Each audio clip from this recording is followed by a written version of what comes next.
Two teams with big postseason aspirations clash today in the desert. The Cubs, stocked with a talented and youthful core, begin their march to try and shed the shackles of their dubious history and end their long World Series drought. For the Giants, well, it's an even year, and that means they're all but certain to win their fourth World Series this decade, right? The Cubs and the Giants square off next in Scottsdale.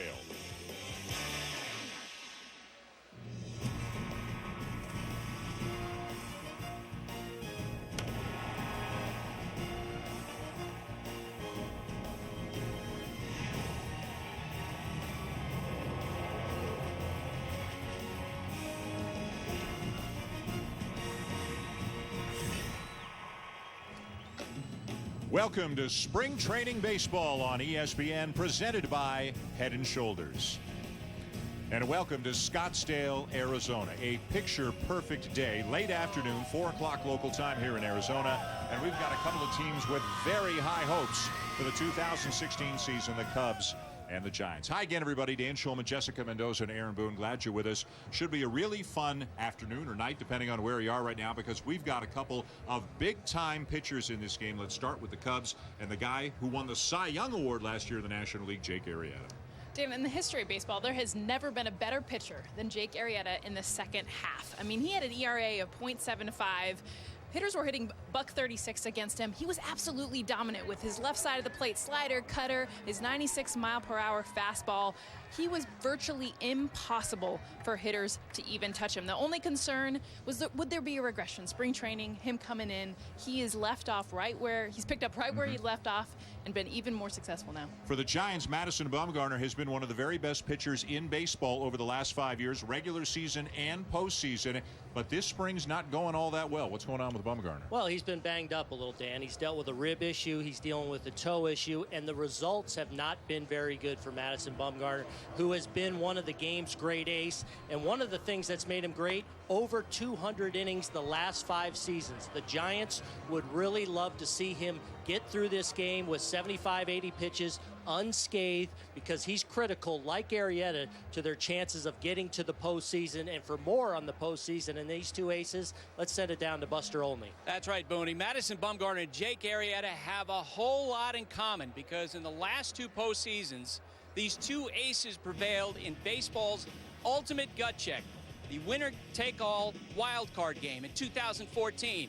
Madison Bumgarner carried the San Francisco Giants into Pittsburgh, shut out the Pirates on 4 hits, and then last year, 2015, it was Jake Arrieta who basically did the same thing, shutting out the Pirates on 5 hits. 2 great starting pitchers who share a special piece of baseball history. Dan, back to you. Pirates fans, feel free to tweet Buster as much as you want. Beautiful day here in Arizona. The Cubs, the Giants. First pitch coming up after this.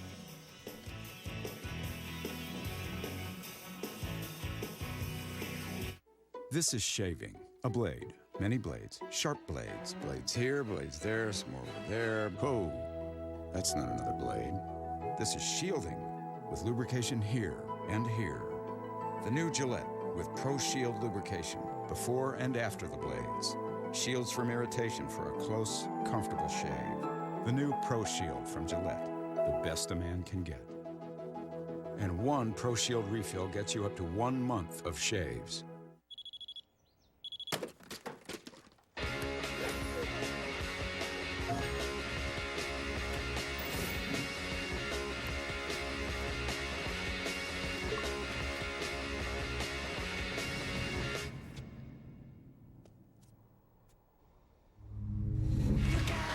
The intelligent, all-new Audi A4 is here.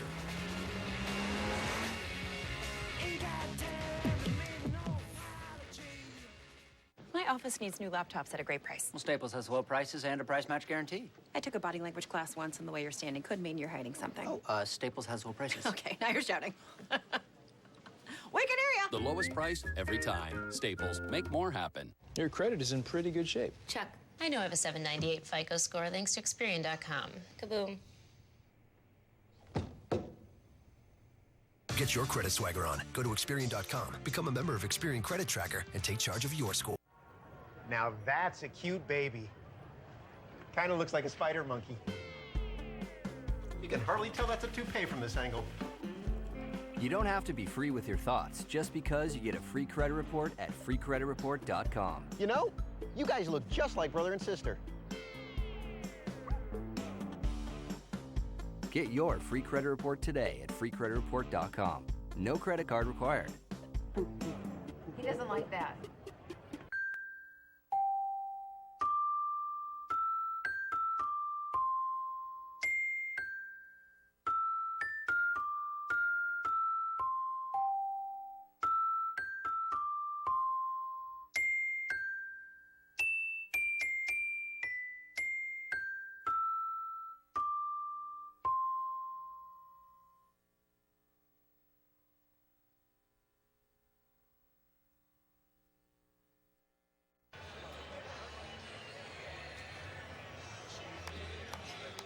Welcome back to Scottsdale Stadium. We got the Cubs and the Giants coming up. And let's check out the Cubs lineup right now. And Aaron, you get the feeling that for many, many years we might be talking about this dynamic combination, this combo of Bryant and Rizzo in the middle of the lineup. Yeah, right-left combination. Bryant just 24 years of age. Anthony Rizzo 26 years of age. These are the building blocks in this offense for probably the better part of a next decade. They combined for 200 RBIs a season ago. And Jess on the mound in his next to last start of the spring is Madison Bumgarner. Well, it's scary to think of all the accolades that Bumgarner has won. He had his career best year last season in walks and strikeouts. And this big lefty, probably one of the best sliders you will see in the game.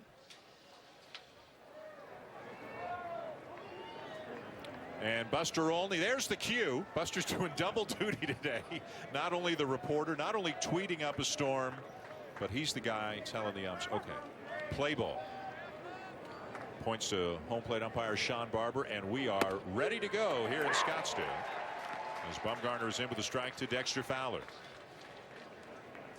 Fowler, the Cub last year, who almost turned into the Oriole this year. It sounded like he was on the brink of signing a 3-year deal with Baltimore. Only at the last second, apparently changed his mind and decided to come back to the Cubs for 1 year. So that changed things for Baltimore, changed things for him, and really changed things for the Cubs as well, because then the on-deck hitter, Jason Hayward, he slides back to his more natural spot in right field, where he is as good as there is in the game.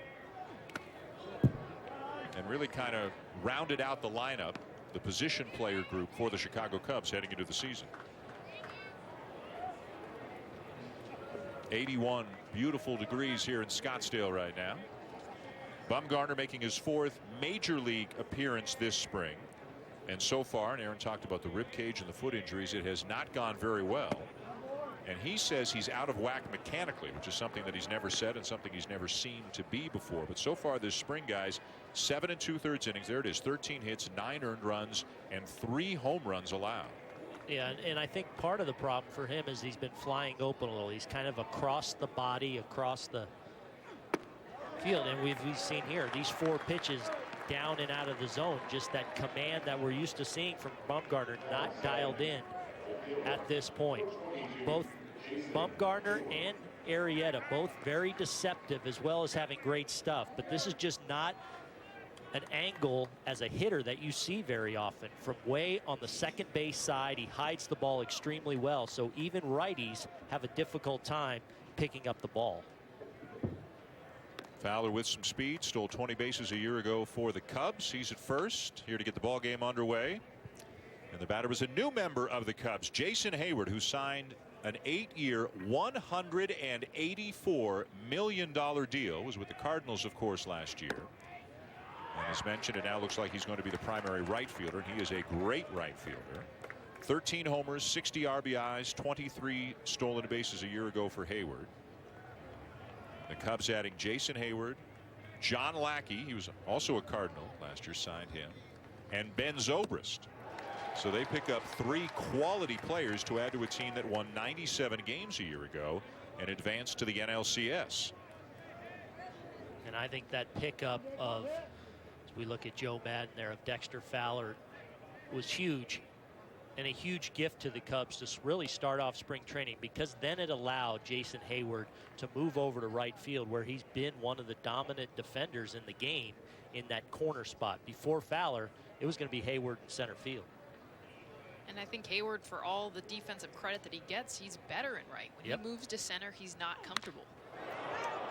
0-2 pitch is driven to right center field. Span is there as it hangs up in the alley for out number 1. Fowler back to first. This telecast of spring training baseball on ESPN is presented by Head & Shoulders. Live head first. And in part by the all-new Audi A4. You can see the lights are on despite a cloudless, kind of very sunny blue sky overhead. It is just past 4 o'clock. It is 10 past 4 o'clock here locally in Arizona. So we'll be moving into the evening hours as this game moves on. Here's Chris Bryant, the unanimous National League Rookie of the Year a year ago. And why not? 26 home runs and 99 runs driven in. And has come out of camp this year, guys, saying he wants to level out his swing a little bit. He's got a distinct uppercut. You can't argue with 26 homers and 99 RBIs, but the 199 Ks also. Right. So how hard is it, with everything he's accomplished, and to change your swing heading into year 2? You watch when you say that bat path, it's that uppercut. You can see he's trying to flatten out. The biggest difference, Dan, is how long his bat was in the zone, and that's the difference between the swing and miss and the hard contact. Is before it was about 1.5 feet in the zone. Now his idea is to get that length, to get about 3 feet in the zone, so he's not missing and he's allowing for more power. What I find interesting about Bryant last year was how good he was on pitches up in the zone, which I think, Jess, his swing and his size and the leverage he has lends itself to being a good low ball hitter, which I think he should continue to evolve into that. Lays off and he takes ball 3. Yeah, I mean, honestly, I think with him, his natural swing is to have that uppercut. And it's not going to go away. I mean, you saw even the replay we showed, the side swing, you're going to still see that uphill swing. That's him. And to your point, Booney, that's when you just drill that waist to below zone, which he's yet to even do.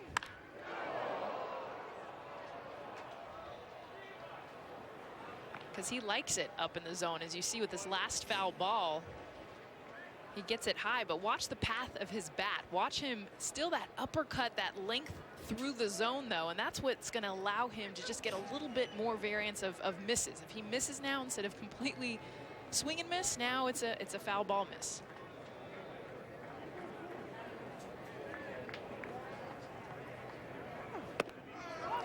And it's ball 4. Second walk given up this inning by Bumgarner.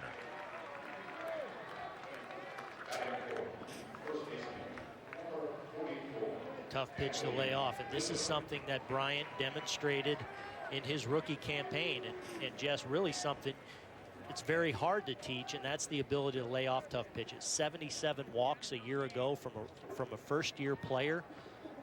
I mean, those are the kind of takes that allow this Cub team, not only with their power, but their ability to get on base at a high rate. Even with the strikeouts, they create a lot of opportunities like this for the middle of their order. And this guy, Anthony Rizzo, had a terrific year a year ago. 31 home runs, 101 runs driven in, and finished 4th in the National League in MVP balloting, behind Bryce Harper, Paul Goldschmidt, and Joey Votto.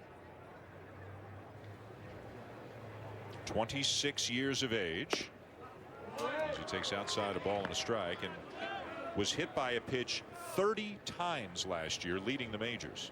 And that's an adjustment he made. He struggled against lefties 2 years ago. So what does he do? He crowds the plate to kind of help breach. And this is a perfect example against Bumgarner. Look at that front foot. I mean, watch him just continue to inch it onto that line. I mean, he is as close to being legal as you can be for that pitch right there. Now, that's a pitch he shouldn't swing at, but the slider, that lefty on lefty, a pitch that's moving away from the barrel of his bat. He's getting on that plate so that he's able to be able to make contact. Of course, Bumgarner, one of the best, ends up sliding that pitch 2 feet outside. If you're just joining us, Bumgarner, as you can see on the mound for the Giants, we've got Jake Arrieta on the mound for the Cubs this afternoon, just underway here in this game. A couple of walks given up by Bumgarner in the early going, and a slow curveball down and away. 2 balls, 2 strikes now on Rizzo. Rizzo hit .294 against left-handed pitching last year, and that was something that early in his career was a real problem. And there started to be even some whispers, maybe this guy's a platoon type guy, and it's that adjustment, getting on top of the plate, that has helped him to continue to evolve and continue now to become an MVP candidate in the middle of this lineup. Popped him up in foul territory. Posey over for a look, but it's back into the seats. And now you think about this Cubs team that's so young and talented, and a nice blend of veteran and young player. And I think Rizzo has kind of become the unquestioned leader at 26 years of age of this team. He's been through so much as a top prospect, as a guy that came up and struggled, and has now found his way to the player he is now. A lot of wisdom from a 26-year-old that he's able to pass along to these other outstanding young Cubs. Runner breaks from second, and Bumgarner steps off. They got Fowler hung up. They'll put the tag on him between second and third. Bryant into second on the play, but now 2 down.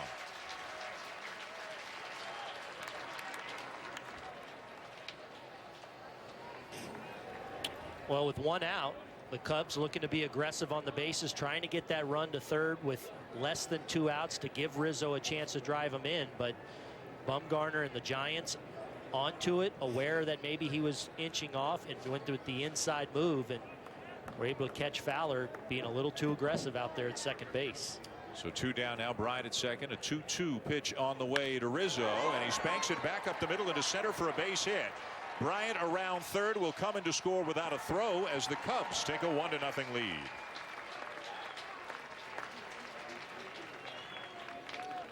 I mean, that's a great example, Jess, of a big-time hitter against a left-handed pitcher, lefty on lefty with 2 strikes. And this is why. I mean, he gets on the plate so that he can follow this movement. This pitch is breaking away from him. He's still able, almost Booney, to get around this pitch that's moving away. This is a swing and miss for him 2 years ago. Instead, he drives it up the middle for an RBI.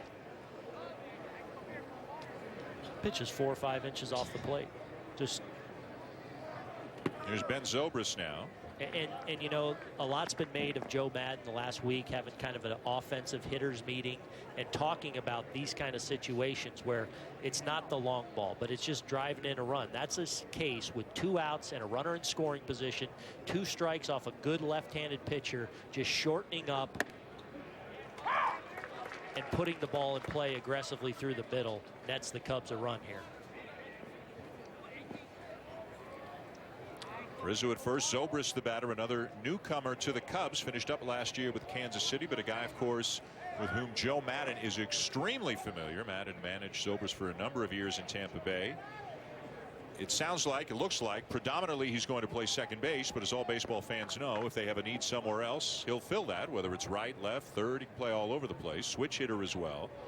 So just adds an incredible amount of versatility to the lineup. And with the Starlin Castro trade to the Yankees, Adam Warren coming back to give them another arm in the bullpen. They needed a second baseman. It is the position he has played the most in his career, and it appears to be where he's going to start off this year for the Cubs.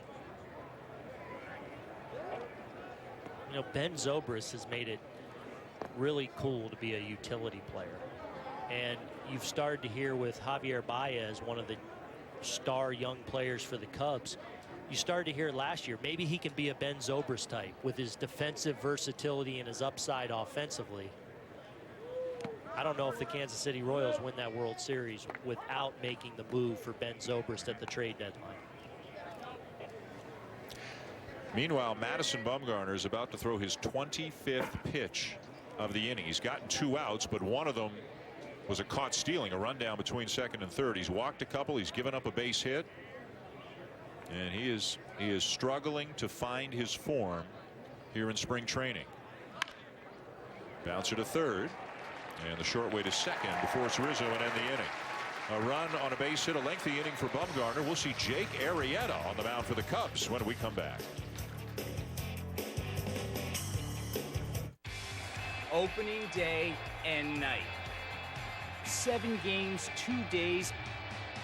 Clayton will be there with nasty stuff. Kutch with all 5 tools. And Trout, who knows what he'll do next? Baseball is back, and not a moment too soon. Games all day, April 3rd and 4th on ESPN and streaming live on Watch ESPN and the ESPN app, presented by Scott's. For the last 5 days, 17 hours, and 23 minutes, you've been a passenger. I'm back in baby's arms. How I miss those. Mazda's Skyactiv technology makes it good to be a driver. Back in baby's arms.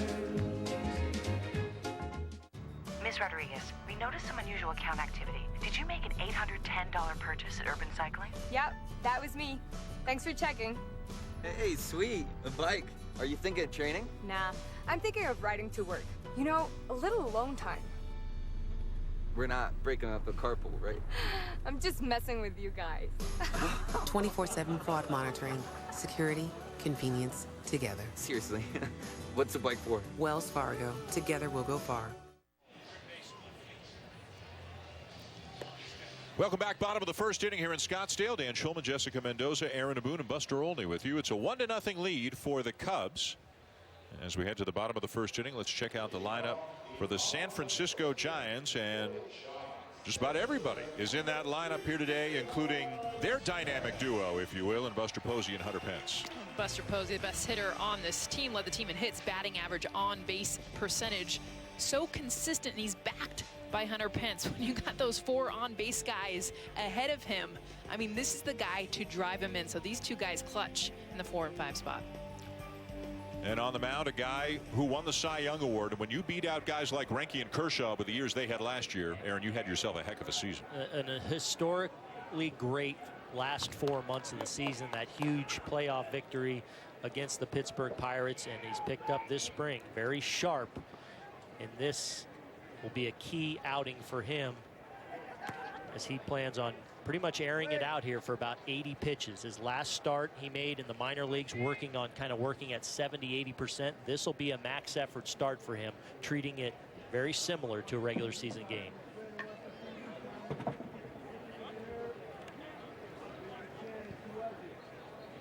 Denard Span leads it off for the Giants. The former Washington National, who had an injury-plagued season a year ago, just appeared in just 61 games, but did hit over 300 in that time, and he fills a void for the Giants. Angel Pagano moves to left field this year. Span will be the center fielder. Unfortunately, Span's battled some injuries already this spring.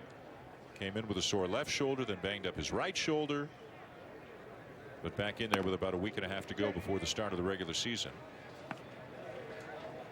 After Span, it'll be Joe Panik and then Matt Duffy.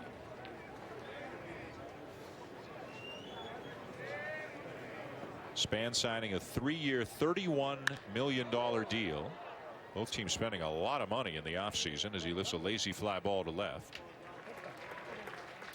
In his first game of the spring, on the first ball that was hit to him, he goes back, cannot make the catch, a diving effort, and then lands awkwardly on that right shoulder. And this is just a guy who's had trouble staying healthy the last couple of years. Well, and when he signed in the offseason that 3-year deal, it raised a lot of eyebrows around Major League Baseball because of his age, because of his injury history, and then the first chance he gets, that happened. So there was some concern, but he's been swinging the bat very well the last 10 days or so for the Giants. They feel like he's in a good place as they get ready to break camp. Here's Joe Panik.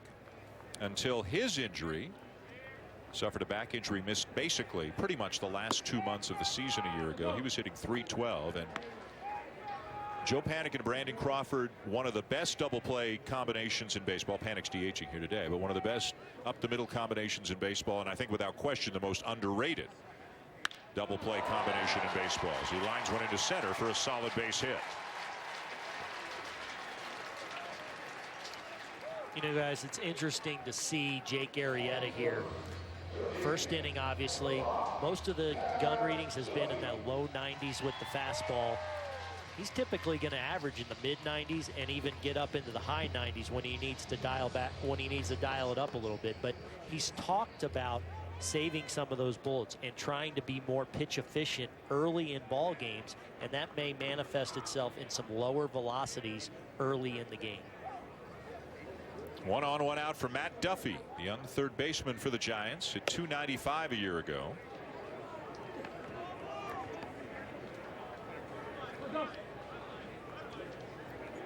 We mentioned that Chris Bryant was the unanimous Rookie of the Year winner in the National League. Duffy finished second. He got a lot of second place votes. Stole 12 bases, didn't get caught, had 28 doubles. And right now, as you can see from this lineup, with all the good hitters they have, Matt Duffy might be the number 3 hitter. You would think, well, maybe Posey 3, Pence 4, but right now it's Duffy 3, Posey 4, Pence 5, and Belt, who's on a tear right now, hitting 6th. And you got to remember, too, there's so many of these on-base guys. I mean, just great at bats. This ball is well hit to the opposite field and off the base of the fence. Panic is getting the wave around third, and the relay throw skips through a couple of infielders, allowing him to score standing up. Duffy drives in a run to tie it up here in the bottom of the first. And this is what makes him an effective third hitter, and I think this is why they want him in this position, is because of his short swing. I mean, watch him just get to this pitch. It's left up in the zone by Arrieta, but just a good job of getting to contact. I mean, this is a pitch that could be hit out, but he's not even trying to, and look at how far he hits it. Off the wall. Hayward mishits the cut, and that's what allows Panic to come around and score. And I'm honestly surprised that we didn't see Duffy get the third. So the game's tied at 1 here in the bottom of the first, and now here's Posey. And another very good year last year, hit .318, drove in 95 runs. Got a lot of fans. They sell a lot of Posey jerseys in Giants country. He's been a Rookie of the Year. He's been a Comeback Player of the Year. He's been a batting champion. He's been an MVP. And he's won 3 World Series championships. Not a bad first 6 or 7 years of a career.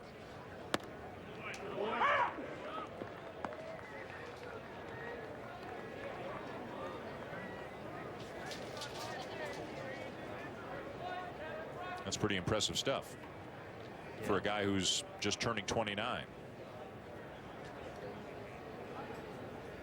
You know, we're talking in our meeting last night with Buster Olney, and it looks to be the start of a Hall of Fame career. That's the kind of path that now Buster Posey is on and has started for himself here in the first 6 years of his career.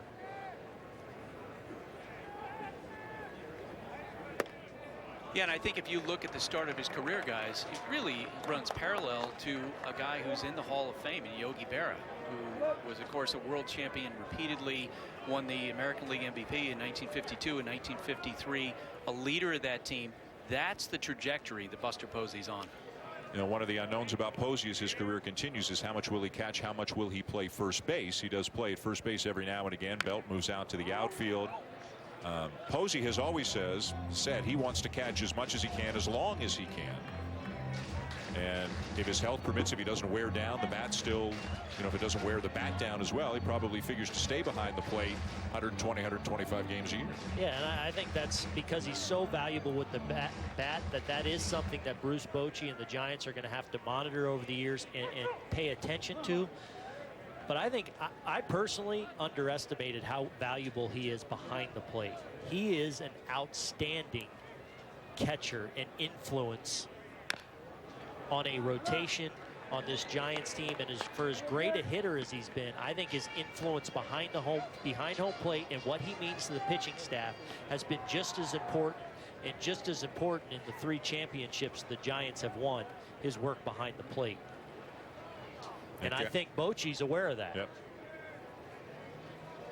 But you saw that 40-point jump when he plays first base. I mean, there's something to be said about fatigue and age and everything that's going to come for Posey's career to be able to lengthen that and then utilize him behind the plate when he's most needed. But no doubt about it, he is going to need some time at first base. He's going to need some time from not being in that squat position.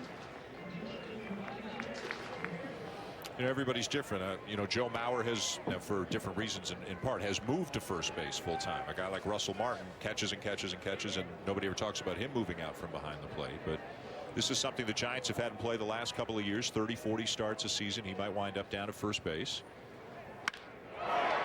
What a good at bat. Fights off pitch after pitch. Lines one into right center field. Duffy had to wait and see if Fowler was going to get there, so he'll be held at third. And what's impressive, Dan, is how many great pitches he wasted of Arrieta's, just barely getting contact so that he's able to get some to hit. Watch what he does. This pitch is breaking in on his hands, and watch those hands stay close to his body. Even his expression on his face is just to fight it off and find grass. Well, you've got a good hitter with a runner in scoring position, and his focus is really solely through the middle of the field, because that's going to allow him to be able to handle the most pitches. And that was a pitch in on the corner, and just to your point, able to get the barrel to it and just dump it out in center field. Now Hunter Pence. And you can see if everybody's healthy. I think people forget sometimes how many injuries the Giants sustained last year. If everybody's healthy, there's some length to this lineup. Yes. You got Brandon Belt sitting at 6. You got Brandon Crawford, who won a Silver Slugger last year, sitting at 7. He's their home run leader. At 21 last year. That one will get away from Montero. A run will come in to score. Posey up to second. 2-1 Giants. And remember, you've got a healthy Angel Pagan this year, hopefully. And with Denard Span taking over in center field and in the leadoff position, Bruce Bochy and the Giants are actually flirting with, as we get a look at that wild pitch and or pass ball and see the runners move up, he's flirting with Angel Pagan possibly hitting 9th to take advantage of his speed and his ability to hit, meaning the pitcher would then hit 8th. Especially when Bumgarner's in there, probably, Yes. because he's such a good hitter. Yeah. Pence to a knee on a swing and a miss. But I think this team, this Giants team, is very health dependent. They're not deep like, say, the Dodgers or some other teams that we consider playoff contenders. And if they have a significant injury to one of their star players, I don't think the depth's there for them to absorb a lot of injuries to their stars. They are fouling off a lot of pitches from Arrieta. You guys talked about lower velocity and maybe trying to pitch to contact a little bit more, at least right now. But the Giants are having some good quality at bats. Well, they're not biting on the slider like you see a lot of batters do against Jake Arrieta. And right now it's been his curveball that's been probably the most effective swing and miss pitch. And another base hit. Posey will be held on a single by Pence, the 4th consecutive hit by the Giants off Arrieta. And as I say, his curve's been the most effective. Here he leaves this one up in the zone. And Hunter Pence just does a good job of just, you call kind of tomahawking it. Getting by Ben Zobrist at second base. But all these approaches from the veteran, mature, quality hitters for the Giants in these situations, especially against a guy like Jake Arrieta, up the middle the other way. It just gives them so much better of an opportunity to handle a number of pitches. Now here's Belt. A good year last year, 18 home runs, 33 doubles. And on a streak right now in his last 5 at-bats here in spring training, he's got 4 home runs and a double. 3 of the home runs, I believe, have come at Talking Stick, which is the spring training, the nearby spring training home of the Diamondbacks, where apparently Belt, the ball looks like a beach ball to him at Talking Stick. Even his teammates, Matt Duffy, was joking around the cage before the game about how well Belt hits there. Do you think, Aaron, you've seen this guy for a few years now, do you think there is another level that the 18 and 70 could turn into a 27 and 95 kind of season for Brandon Belt? I do. I think he's an upper echelon first baseman if he can remain healthy, and that's been a bugaboo for him. He's had a bunch of nagging injuries that I think have prevented him from putting together that high-end season just based on volume. There's been little nagging injuries that have plagued him so far, but I think he is an elite hitter when he runs out there every single day, and we've seen that in the playoffs when he's been up against the best competition. This is a really tough out with left-handed power, which you love at AT&T Park. Belt yesterday was advocating for Talking Stick to become a major league franchise so he could play 9 games there on the road every year. He'd probably sign with them as a free agent. I laugh, but sometimes that's so true. Sometimes you get in a certain park, a certain place, and it's just like, obviously it's mental more than anything, although I do have to say Arizona is one of the best places to hit. But I mean, how many parks are here in spring training? And he found the one that for some reason is his comfort zone. You guys talking about all the foul balls. When I was talking to advanced scouts last year and opposing pitchers, they talk about how ruthless the Giants hitters are and how difficult it was to face them because they didn't give up at bats. They battled and they had that sound approach that you guys have been referring to. Well, I think it's been one of the recipes that's enabled them to have so much success in the postseason. For the most part, it's a contact-driven team. And when you're facing elite pitching like you are in the postseason, it's a lineup that just grinds you down and doesn't give away a lot of at-bats. And it's resulted in 3 world championships in the last 6 seasons. And the skipper himself is on his way to the mound. Well, he's struggling with his release point as well. And I think maybe backing off and treating this as I'm getting my work in. Jess, so far, he's really spraying his fastball, especially. He can't command it. He's missing the glove routinely, even when he is throwing a strike. Both sides of the plate, too. Yeah. I mean, you're seeing even the curveball that got hit hard by Posey or Pence. And honestly, just being able to see him usually just, especially that left side of the plate, he owns that side of the plate when he is on. And right now, even his slider, I mean, it's not as effective and precise as it normally is. Well, he dominated left-handed hitters last year, and there's been a lot of comfortable at-bats. You see that pitch out over the plate, hammered back through the middle. Another pitch elevated and out over the plate. There, Montero set up on the outside corner. It drifts back to the inside part of the plate. And that last one, a hanging breaking ball to Hunter Pence that he pounds through the right side of the field. So just a lack of command, and the stuff that we saw all last year, not overwhelming at this point in the first inning for Jake Arrieta. Bases loaded, just 1 out. And here's Brandon Crawford, the Giants shortstop, as we mentioned, won a Silver Slugger Award last year, hit 21 homers, drove in 84 runs, also won a Gold Glove at short last year. And hitting down in the 7th spot of the lineup. 2 runs in, bases loaded, Posey, Pence, and Belt aboard. And he's fallen behind 2-0. So we have not seen vintage Bumgarner or Arrieta here in the first inning of this game. To credit the Giants, they're just doing a good job of being patient. I mean, this is a team that isn't going to try hacking early. I mean, they are waiting to see almost a certain zone that they're sitting on from Arrieta and trying to make him throw there. 3-0. I mean, lefties hit 158 and slugged 228 against Arrieta last year. And when you watched him pitch, it was just uncomfortable at bat after uncomfortable at bat. And these are nothing like that for these left-handed hitters for the Giants in this inning.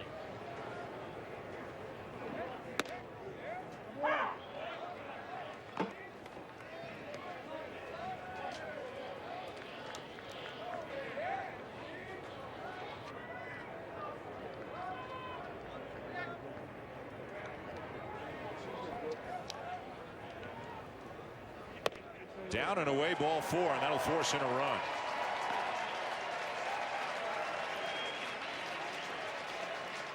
And that's going to be all. 34 pitches, 1 out, and Joe Maddon is going to take Jake Arrieta out of this game. Well, Jake is known for having that crossfire. You see that front foot get down and comes across his body, and that's usually what is his comfort zone. But you can see by his expression, it's just not being able to get that release, that extension that he normally gets on a lot of his pitches. He's just not feeling it right now. So an unexpected early pitching change here in Scottsdale. The afternoon ends very quickly for Jake Arrieta. This is shaving, a blade, many blades, sharp blades, blades here, blades there, some over there. Whoa, that's not another blade. This is shielding with lubrication here and here. The new Gillette with Pro Shield lubrication before and after the blades. Shields from irritation for a close, comfortable shave. The new Pro Shield from Gillette, the best a man can get. And one Pro Shield refill gets you up to 1 month of shaves. Hear that? Yeah, you do. The only steak that sizzles like that is the big, juicy Outback natural cut bone-in ribeye. But why just listen to it? Come in and taste it for yourself right now. The natural cut bone-in ribeye at Outback. This is how banks saw me ever since I had a pretty bad accident. The medical bills all piled up, so I signed up for Experian. They helped educate me on how debt affected my FICO score. Now my credit and I are both healing nicely. Go to Experian.com and start your credit tracker trial membership today. Audi pilotless vehicles have conquered highways, mountains, and racetracks. And now, much of that same advanced technology is found in the new Audi A4.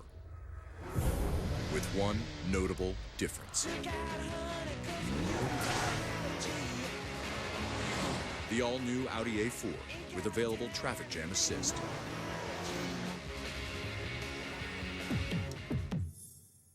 We're not defending anything.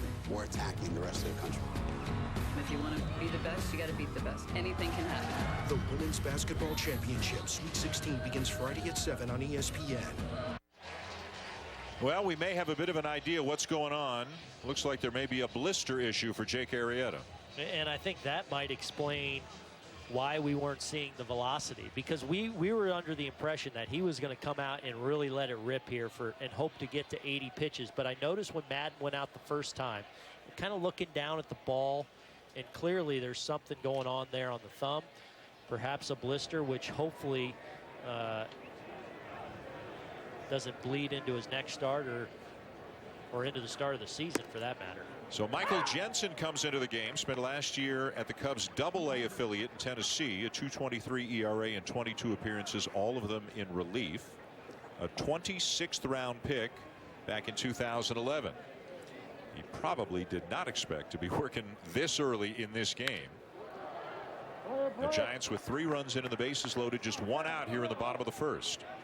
And the batter is Angel Pagan, who has gone from a center fielder and top of the order hitter to a left fielder and bottom of the order hitter. Whether it's 8th or 9th remains to be seen during the regular season. As Aaron mentioned, Bruce Bochy contemplating hitting Pagan 9th, liking the speed back-to-back of Pagan at the bottom and then Span at the top.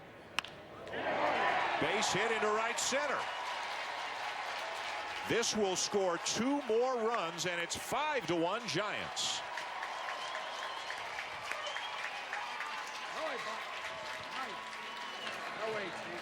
Well, the Giants continue to put on a clinic in hitting with runners in scoring position. Pitch down and out over the plate. Nothing, certainly not trying to do too much, just put the barrel of the bat on the ball, and another hit back through the heart of the field with runners in scoring position. And the Giants, who really as a group have been swinging the bat so good this spring, keep on keeping on here as we get near opening day.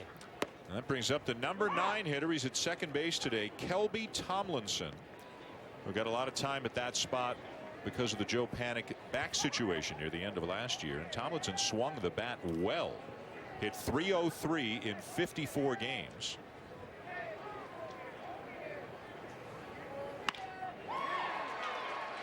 Backhanded stop Russell to second one, and that's all. First and third, 2 down on the fielder's choice.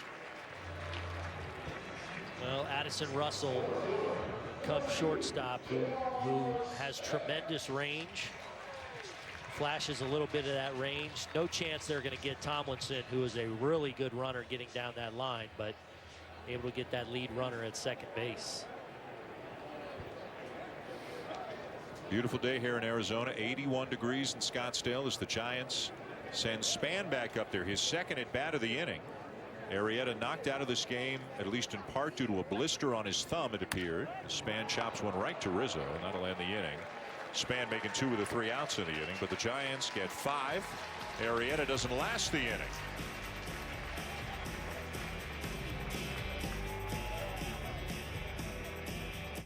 This is shaving, a blade, many blades, sharp blades, blades here, blades there, some over there. Whoa, that's not another blade. This is shielding with lubrication here and here. The new Gillette with Pro Shield lubrication before and after the blades. Shields from irritation for a close, comfortable shave. The new Pro Shield from Gillette, the best a man can get. And one Pro Shield refill gets you up to 1 month of shaves. Eyes. Toes. Noses. Hormones know too. Dogs know. Kids know. Kids who think their dogs know.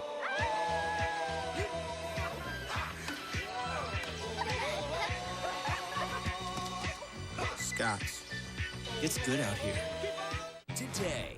Looks like we got ourselves a good old-fashioned dad-off. Buy Daddy's Home on Blu-ray. Did you just punch me in the face, Brad? Yes. And get $15 off sports tickets. This one's for Dylan and Megan. Daddy's Home. Own it on Blu-ray today. You can't have a hero if you don't have a villain.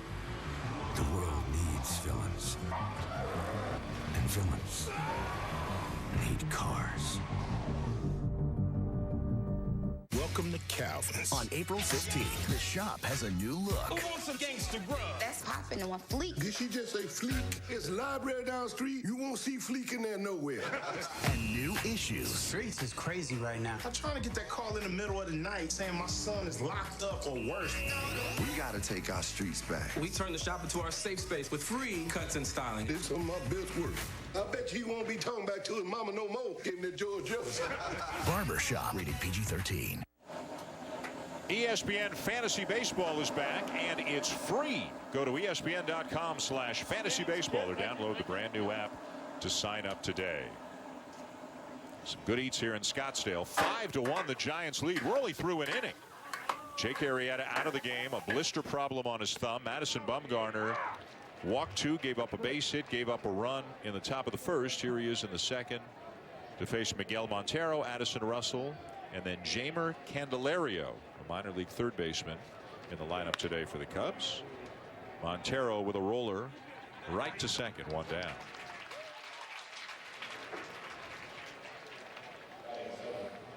So Bumgarner gets the first down, and now we'll face Addison Russell. And what a difference a year makes for Russell. Came in last year as an extremely young player, a second baseman. Joe Madden from the get-go talked in glowing terms about Russell, how much he thought of him. And now Russell had a good rookie season, eventually became the shortstop. Castro moved to second base. Castro's now a Yankee. And by all accounts, Russell's just a much more comfortable, confident young man now than he was a year ago. You just see it. You can see it in the way he plays, the way he reacts, the way, honestly, he's in the batter's box. And you saw the opposite with Castro when he moved over to second base. I mean, he wasn't comfortable, and all of a sudden he switched back over. Of course, now he's with the Yankees. But Russell, to me, his at-bats are, I think, what's the next step, his offense. And when you look at his timing, when you look at just the way that he swings the bat, his bat speed, there's so much potential there, but it hasn't even yet clicked. So this is a guy with a ton of upside. He's got more of a leg kick this year, right? I think he's trying to see if that can boost the power. Hit 13 home runs last year. He started to mess with it a little bit last year. You saw him kind of get into that leg kick second half of the season, and it kind of messed with his timing. But if he can get into that rhythm, even just bump up that average, I don't think he needs to be a power guy. He hit 9th a lot last year. Did he chase? Yes, he did. One of the reasons Joe Madden said that he had him hitting 9th. One of the reasons. This is that great slider, Dan, from Madison Bumgarner, and a good sign for him after the long layout in between innings, kind of laboring through that first inning to come back and put away this pitch down and into a right-handed hitter. This is a huge pitch for him, and he typically will get a lot of swings and check swings like that when that pitch is on point. Right there's a great example. So 2 down here for Bumgarner, and now Jeimer Candelario, split last year between single-A and double-A. You see his combined numbers, 22 years of age, from the Dominican Republic. Having a good spring, 11 for 31, hitting .355, probably ticketed for double-A this year. And I think he gets this call up today as a reward. I mean, he's had a great spring. He's done everything they've asked him to do. And as you mentioned, he'll start the season most likely in AAA, but to be able to get this call up this time of year in a big game beyond this roster is just kind of a, hey, this is something that could happen in the season if needed.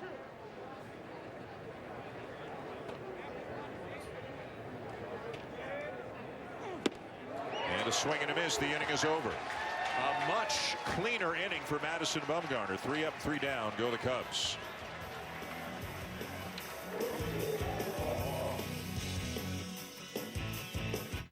Hear that?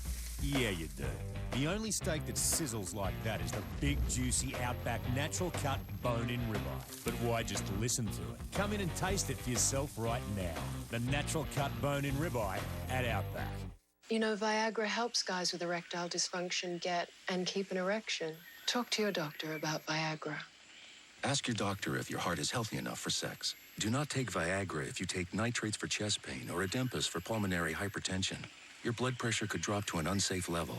To avoid long-term injury, seek immediate medical help for an erection lasting more than 4 hours. Stop taking Viagra and call your doctor right away if you experience a sudden decrease or loss in vision or hearing. Ask your doctor about Viagra.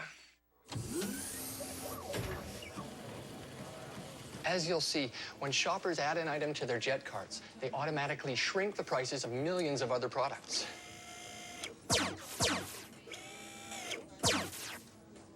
Very impressive. Whew, it's got a little kick to it. Sir, I can't hear you. Nice shirt, Craig. At Jet.com, we're always looking for unbelievable money-saving innovations. There's no one road out there. No one surface. No one speed. No one way of driving on each and every road. But there is one car that can conquer them all. The Mercedes-Benz C-Class. 5 driving modes let you customize the steering, shift points, and suspension to fit the mood you're in and the road you're on. The 2016 C-Class. Lease the C300 for $399 a month at your local Mercedes-Benz dealer. When first baseman Anthony Rizzo isn't playing baseball, he uses MLB.com at bat to read about baseball. He's so good. Listen to baseball and watch live baseball. Jonesy! MLB.com at bat, the #1 app for live baseball. Welcome back to Scottsdale. We go to the bottom of the second. The Giants are leading the Cubs 5-1. Spring training baseball for you here on ESPN. And Jake Arrieta not getting out of the first inning today. Clearly was not right from the get-go. And Aaron noticed as he went into the dugout and sat down, was looking at his thumb as if there might be a blister problem. Buster Olney has more. Yeah, and in talking with the Cubs in the last couple of minutes, they say he's got a very small blister on that spot that you guys were noting. It's not one of those big blisters sometimes that erupt on the hands of pitchers. They don't think it's a serious issue, and guys, we're hopeful that we're going to be able to talk to Jake Arrieta directly here in the next few innings. All right, Buster, thank you. Only one more start for Arrieta before the regular season begins. So not a whole lot of time to try to deal with that and hope that he can make that start. And the obvious of what, you know, and obviously if we get to talk to Jake, he can tell us as well, but just the obvious of what a blister does is just your grip on the seam. I mean, being able, what you mentioned too earlier, Booney, was just the velocity, not being able to get the same rotation, being able to get the precise, what everyone has been raving about, what Arrieta has done throughout the entire spring training. The command just simply wasn't there, and a blister would certainly, you know, help explain a lot of that. And Chicago, buckle up for a lot of days of pickle juice, and you're going to hear about it all in these next few days of what is Jake Arrieta doing to help that thumb. Joe Panik, who is the DH in this game, lifts a fly ball to right center field, and it's going to drop. Looked like Hayward couldn't find it. He was battling the sun. You can see the shadows going out in his direction toward right field, and he just couldn't pick up the ball. Well, he gets a good jump initially, and this is what a sun ball will do, is off the bat you're going to get the read, but as this ball gets more height and comes down, you see him just completely lose it. And it looked like he was almost trying to follow it, wait for it to come back out, which is what you do as an outfielder. And he's got everything. He's got the cap, he's got the glasses, but when it gets up in, especially this Arizona sun, bright, strong, you just hope it comes out where you positioned yourself. And for Hayward, he was about 3 feet off. Well, that's where communication Jess, and you know this as an outfielder, is critical, especially in these, in Arizona and Florida where the bright sun is out and you're playing these day games, because that was high enough air to where two outfielders could have been able to converge on that, and had they had a high level of communication, maybe Fowler would have been able to come in there and save the day. But two mistakes now in right field for the Cubs and Jason Hayward.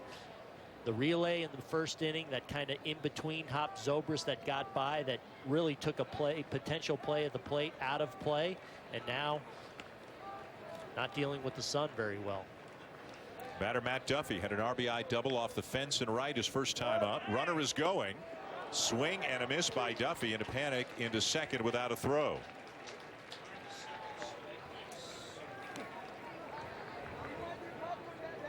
So stolen base for Panic. 1 and 2 now the count on Duffy. And you could tell that was definitely a hit and run situation. Duffy left the zone in a big time way. It was just a breaking ball all the way. But that's one of those things here late in spring you want to find out. What are the combinations that can do those kinds of things? And other teams are also watching that. Who are they inclined to put these things on with?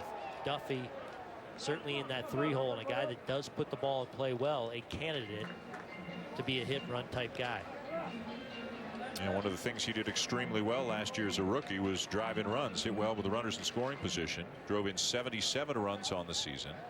Did wear down a little bit towards the end of the year. Has come to camp this year 10 pounds heavier, hoping that being a little bit stronger means he'll be a little bit stronger near the end of the season.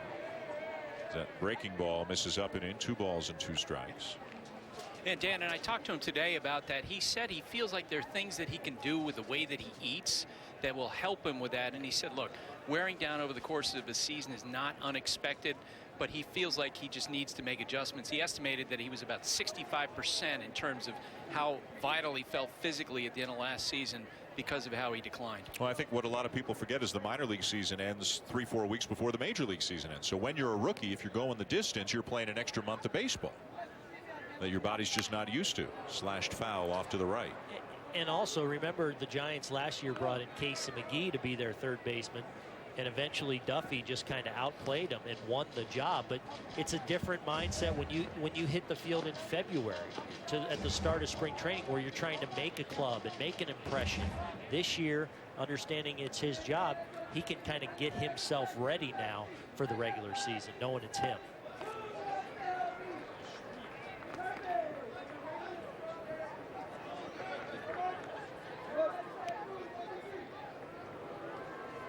Matt Jensen on a relief of Jake Arrieta. Full count on Duffy. Panic DHing today, but generally the second baseman for the Giants.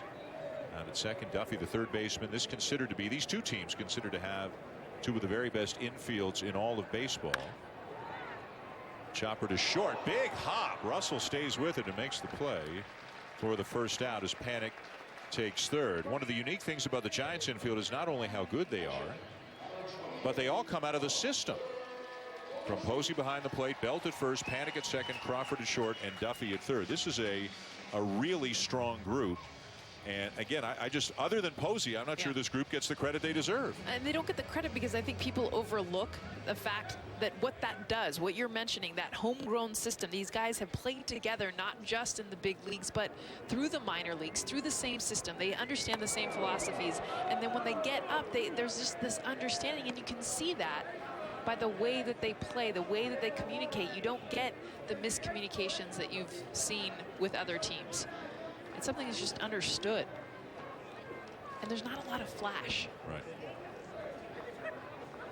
Infield is in for the Cubs. Over the runner at third, 1 out in the bottom of the second. You can see the shadows from the light tower and from the stands on the third base side, so you have some kind of an idea of what Hayward was dealing with out in right field. Late afternoon game here in Arizona.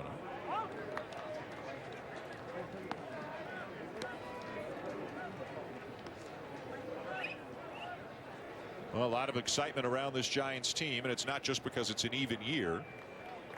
My understanding is half the Giants fans kind of love that narrative, and half the Giants fans kind of think it's ridiculous and never want to hear about it again. But they have won the World Series in 2010, 2012, 2014.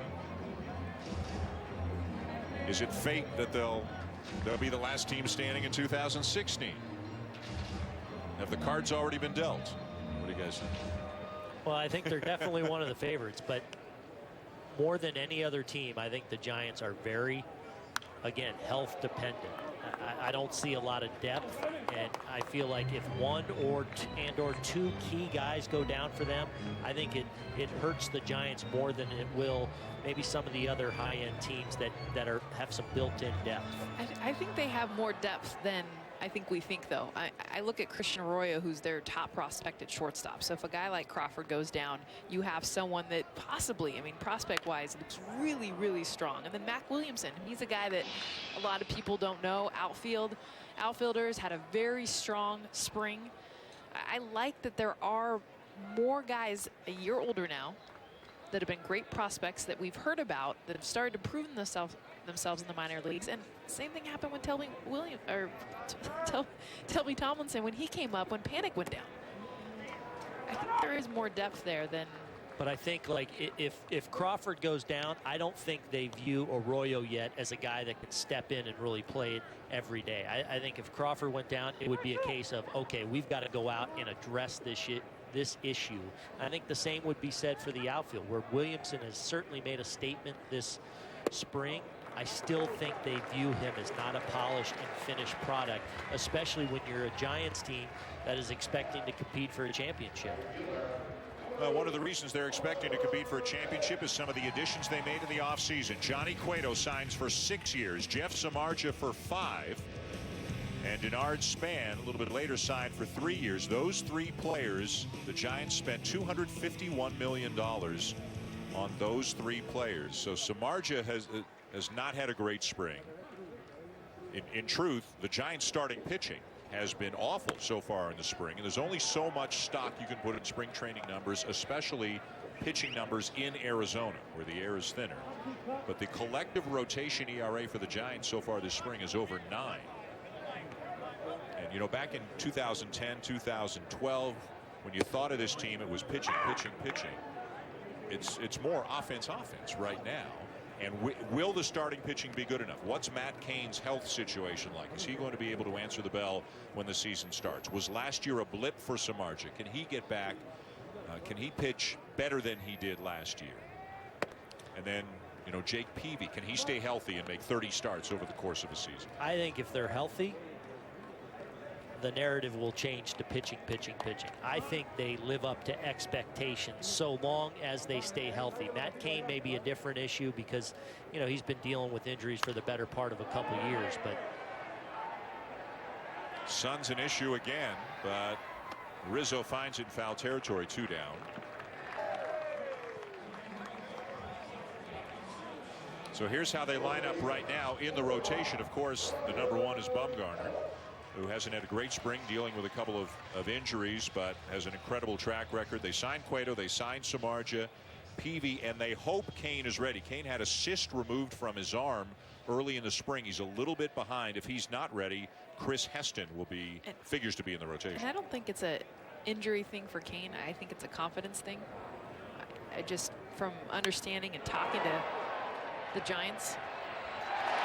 Diving attempt by Bryant, but it drops to the grass, and into second base goes Belt. Panic comes in to score. To third is Posey, and it's 6-1 Giants. And this is one of the problems. I mean, it's spring training, I get it, but playing multiple positions. Bryant's a third baseman. You put him in left field, you think, all right, same side of the field, but this is a read thing. I mean, this hit off the bat is dying, and Chris Bryant does a good job of reading it, but not of executing what he needed to do with the ball that's tailing away from him. And guys, it's a great example of why Arizona is such a great place to hit, because the ballparks are big. Here it's 360 down the lines, 430 to straightaway center. It has a little Colorado feel to it, with the outfielders having to play deeper because the ball carries, so there's a lot more hits to be had out there.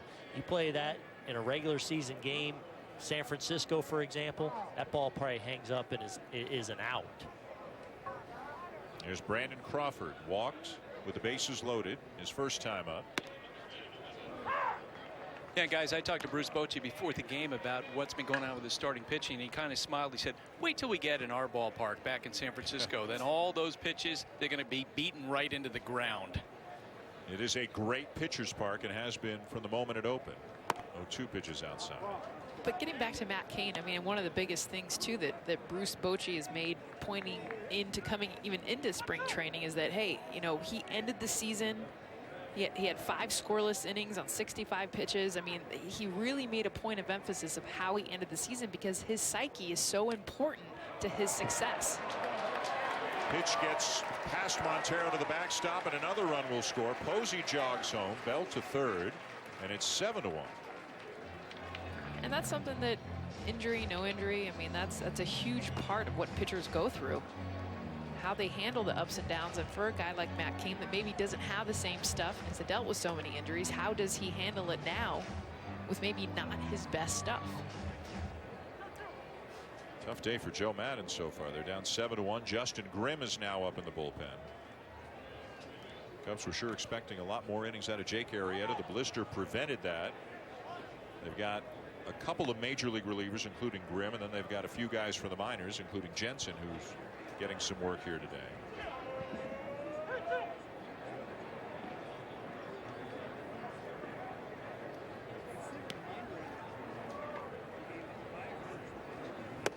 And a swing and a miss to end the inning. 2 more runs in for the Giants. 7-1 at the end of 2 here in Scottsdale.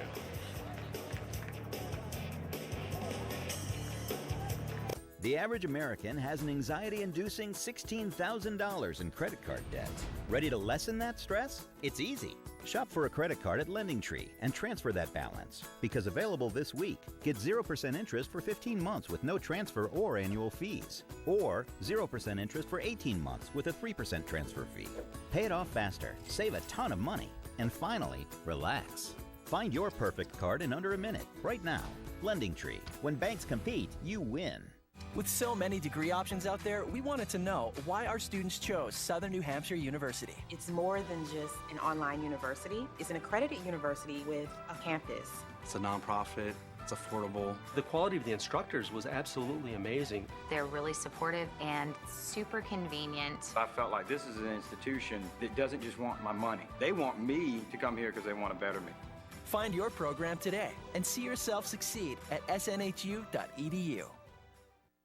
This is shaving. A blade. Many blades. Sharp blades. Blades here, blades there, some over there. Whoa! That's not another blade. This is shielding with lubrication here and here. The new Gillette with Pro Shield lubrication before and after the blades.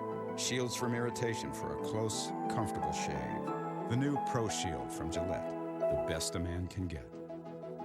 And one Pro Shield refill gets you up to 1 month of shaves. Hey, Dad. Hey, sweetie. How was your first week? It's long. It'll get better. I'm at the Edward Jones office, like Sue suggested. Thanks for doing this, Dad. So I thought it might be time to talk about a financial strategy. You mean pay him back? Knowing your future is about more than just you. So let's start talking about your long-term goals. Multiplied by 13,000 financial advisors. It's a big deal, and it's how Edward Jones makes sense of investing.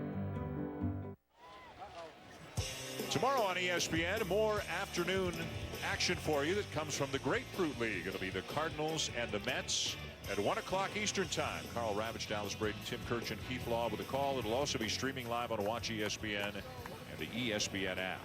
Here in Scottsdale, all Giants so far up 7-1 as we go to the third. And Juan Perez will pinch it in the spot of the pitcher Jensen. The Cubs opting to have the pitcher hit today, with the intent being that Arrieta would get a couple of bats. The Giants opted for the DH. Perez is a former Giant. Spent some time with the Giants in 2013, 14, and 15. Played a significant role in their postseason run in 2014. Got some big hits. Good defensive outfielder, able to play all 3 positions. Drills one foul down the line. And we got word today that Shane Victorino, who's vying for a backup outfielder spot on the Cubs, Joe Maddon saying before the game he definitely will not start the season with the Cubs. He's been dealing with a calf injury, and whether that means he'll be on the DL or just won't be with the team remains to be seen. But there appears to be a backup outfielder's job still available on the Cubs, something that Perez and a number of others are vying for.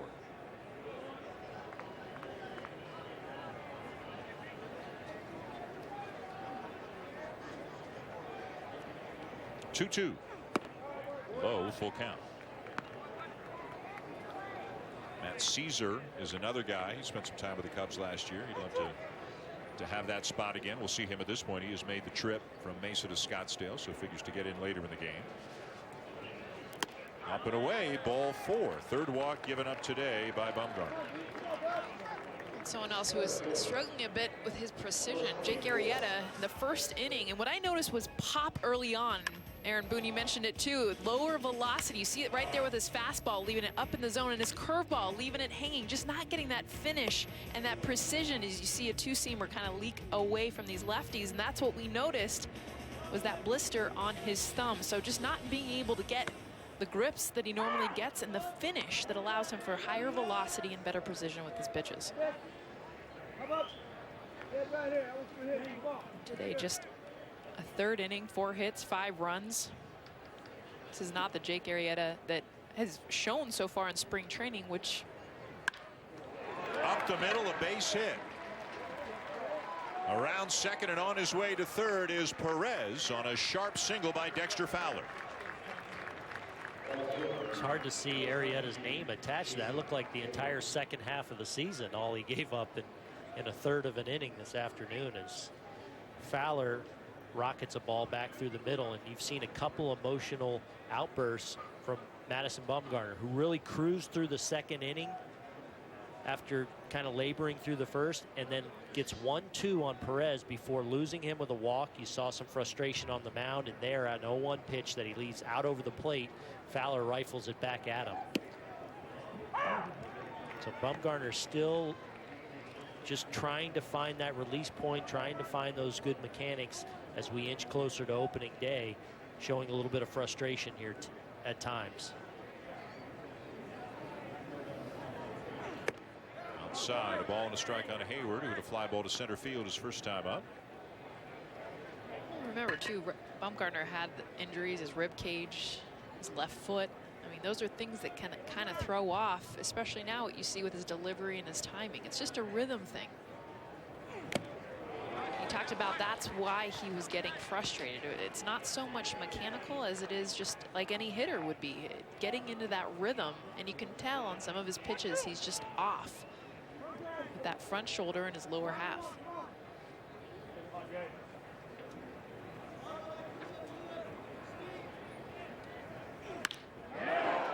This ball ripped into right center field. It is down and will get all the way to the fence. In to score Perez. In to score Fowler on his way to third, standing up Hayward. 7-3. Oh, we talked about Anthony Rizzo and the adjustments he was able to make in his career against lefties. Similar for Jason Hayward. He's gotten better and better each year at handling lefties, and excellent plate coverage there. And then one of the things that Jason Hayward brings to the table, outstanding speed, able to, as soon as this ball gets in the gap here, able to turn this into an easy stand-up triple with that good speed. Chris Bryant now. Back in at third safely is Hayward. Let's go down to Buster. So, Jake, describe exactly what happened with your thumb. Yeah, well, I've had a slight reoccurring blister on the thumb, and I've really been battling it from kind of the dryness in Arizona. One of them opened up a little bit, had that heal, and then one has kind of been lingering for a couple days. But it's really been something I've been able to take quite good care of. It was pretty tender today. I had it covered with super glue. So when I was out there, I really wasn't able to put enough grip or enough grip pressure on all my pitches, and I really couldn't finish. So I feel fine. This is just something that was a precaution to kind of let heal over the next couple of days and kind of put it past me. So what are they telling you in terms of how you treat it and going forward? I think we're going to just kind of try and put a little Neosporin on there and allow it to heal over the next couple of days, and then try and get the skin to harden around it so it doesn't open up again. I'll throw a bullpen in 2 days, and I'm sure that by then it'll be fine. Something you've dealt with in the past? Not really. I mean, it was something that kind of came up this spring training, and something I really haven't had to deal with in the past couple years, but the dryness here can be an issue. And I'm just going to stay on top of it. Like I said, it was tender today. It didn't open all the way up, which is good. So really what we'll do now is just trying to harden the skin around it and find something better to cover it with moving forward. And what was your conversation with Joe when he came to the mound? Were you just explaining what was happening? Yeah, I mean, he asked how I felt. I told him it wasn't really that painful. I was just having a hard time applying the appropriate grip pressure. And that really affects the location, the command, and the finish and all my stuff. So I think it was a precaution just to get me out of there rather than trying to force the issue and pitch through it. I think it's smart to kind of give it a few days to calm down and let the skin kind of harden around it. So just to be clear, it doesn't sound like you're at all concerned about this affecting you at the start of the season. I mean, it's really not. Like, if you look at it, I mean, you can see it's there. It had split open a couple times, but it's something that I know if I give the appropriate time to and let it heal, it's going to be fine. How do you feel physically besides that? Feel great. Body's felt really good over the past few weeks. Been building the pitch count up. Body feels great, very mobile, and able to repeat my delivery from start to finish, and that's the most important thing right now. Jake, thanks. Guys, back to you. All right, Buster, thank you. And our thanks to Jake Arrieta for spending some time. Good of him after getting knocked out, if you will, of a game in the first inning to come on and tell everybody about it. It's the kind of thing, a blister, he says in 2 days he's going to pitch I mean, it could be gone in 2 days, but they can linger too, right? His lack of concern, yeah. I found a little bit startling, but when he said he's never dealt with this before, right. I think speaks to that lack of concern, because this is something they've got to stay on top of, because if this continues to open up from time to time, it becomes an issue every start, and then it becomes a huge problem. So I don't know about that bullpen in a couple days. If I'm the Cubs and Arrieta, I'm making sure this thing is calmed down and not just hardened, skinned around it. Well, because you want the callus. I mean, that's the thing, is you want it to callus, where he's talking about the building of skin. You want it to just become something that's not going to open up and just becomes hard, but he needs to feel it. It's an important fine line between something that's just hardened skin and something you still feel the grip with. So basically, whether you're a Cubs fan and your ace came out of the game with a blister, or you're a Giants fan and your ace has given up 4 hits and 3 walks and 4 runs in what's been a difficult spring for him, you got your head in your hands no matter which team you're rooting for right now, because opening day's a week and a half away. No doubt about it. And baseball fans love to worry. Great stop, long throw, but not in time. Zobrist with an infield hit.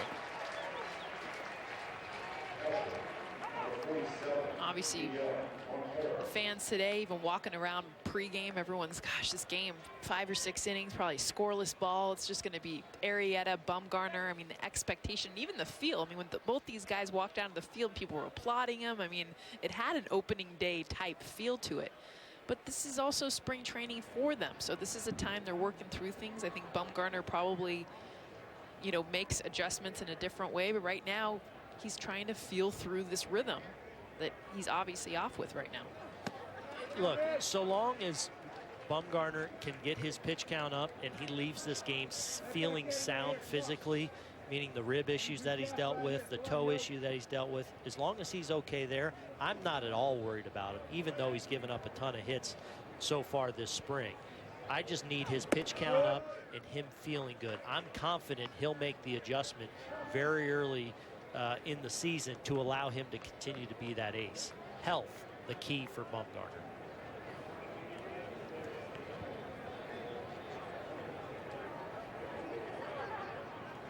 One and one the count on to Miguel Montero, who grounded out his first time. Bumgarner misses again. It's not just the hits. It's the 2-0s and the 2-1s and the 3-1s. You're not used to seeing Bumgarner struggle. Yeah, and at times, even when he has gotten ahead, just having a difficult time putting hitters away in situations where he normally would. And I think that's where we've seen some of the frustration come out after a particular pitch. And a weak ground ball out to Tomlinson at second will end the inning.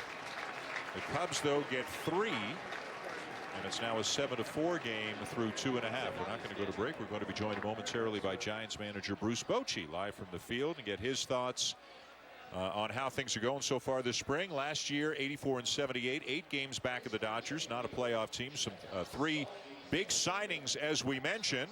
Joked a little bit about the storyline of it being an even year as the Giants head into the season with a lot of optimism. I think we have Mr. Bochy with us on headset right now. Bruce, can you hear us? Yeah, I got you. There you are. Thanks for joining us. Dan, Jessica, and Aaron. Tell us what you've seen from Bumgarner so far. Well, he's been pretty good. He's got some walks that's unlike him, but uncommon for him. But his stuff is fine. He had a little hiccup earlier, so he's just a bit behind. But we plan on taking him up to around 75 pitches tonight.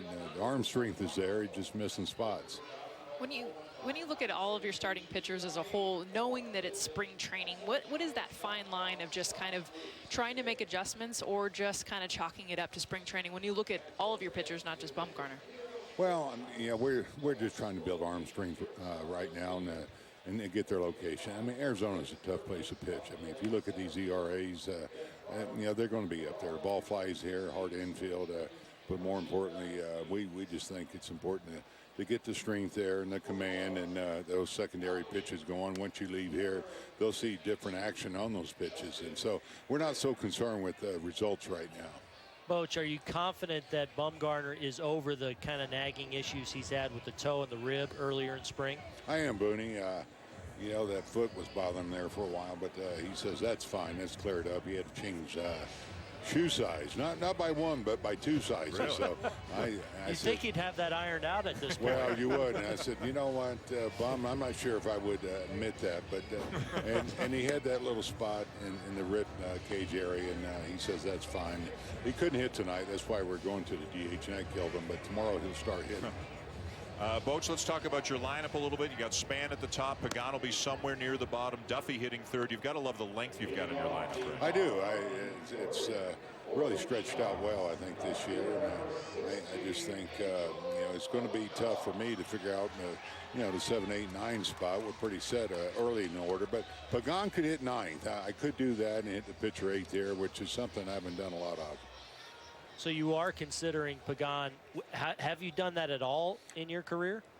Yeah, a couple times. This spring I did it earlier. I put Pagan in the 9 spot. Now that gives me Span and Pagan, 2 speed guys. And so it's something I'm thinking about. Boch, thanks for joining us. We'll see you during the season. All right, guys. Good talking with you. Thank you. You too. Bruce Bochy. Well, we talked a little bit earlier about Buster Posey being on a potential Hall of Fame track with what he's done. I think Bruce Bochy's past the potential Hall of Fame track. That man he's going to Cooperstown. Yes, he is. Yeah. And deservedly so. Justin Grimm is the new pitcher for the Cubs. The right-hander last year had an ERA of 1.99 in 62 appearances. Gave up just 31 hits in 49 2/3, and he struck out 67 batters. He is a key cog in the Cubs pen. The closer, of course, Hector Rondon. They have Grimm, they have Strop, then they have a bunch of guys who can start, relieve, be a swingman, righties, lefties. A lot of versatility again in that Cubs bullpen. That one off the glove of Zobrist into shallow center field, and Pagan is aboard to lead off the inning. We'll wait for the scoring. And it's an error on Zobrist. Yeah, Zobrist actually does a good job in going down to the ground to create a longer hop on this ball, but then just kind of clanks the ball. I don't know if he's dealing with some sun issues out there. You see a little bit of frustration on him because he reacted to that play correctly, just was not able to finish it. Here's Kelby Tomlinson. Let's talk about Pagan and maybe hitting 9th. Joe Madden's done it. Tony La Russa did it. Other managers in the National League have done it occasionally. First pitch swinging, and Tomlinson lifts a fly ball to right field. Another tough chance. Hayward will make it on the track for out number 1. Do you guys like the possibility of Pagan hitting 9th and the pitcher hitting 8th? Yes, I am a huge proponent of it if your personnel dictates it. And I think in the case of the Giants, if everything goes according to plan, I think the personnel tells you to do it. Or if you have a young player, Addison Russell a year ago, trying to get comfortable at the big league level, I would rather have him hitting 9th with a real hitter hitting behind him. In most cases, those key at bats late in the game are going to come down to bench guys anyway. So that 8 hole becomes essentially a guy you have sitting over there on the bench. I don't know if I like it with the Giants because I like that the top of this lineup is so on base heavy already. Now I could see if you're going with like what the Pirates are talking about, putting Andrew McCutchen up at the 2 spot. I could see having your pitcher batting 8th, so you have 2 guys getting on base. So essentially he is a 3 guy. But to me, I look at the top of this lineup and I see not necessarily RBI guys. I see guys that get on base to help load the bases for Posey and Pence. I don't know if you need in that 9 spot another fast guy. Yeah, but I think it makes Angel Pagan better because he's treated more like a hitter now with the one hitter hitting behind him. He's going to see better pitches, and now his speed can become a factor if he's getting on base. If he's hitting in the 8-hole, and there's not going to be a lot of stolen base opportunities with the pitcher hitting because you don't want to give up a potential out.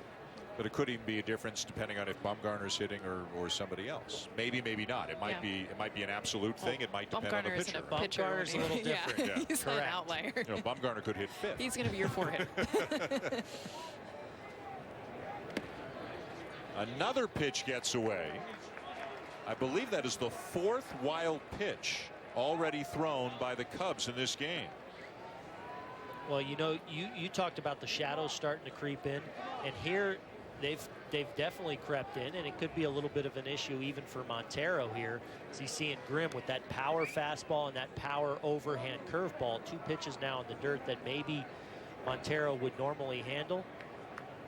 Rough day so far for the Cubs defensively, really around the diamond.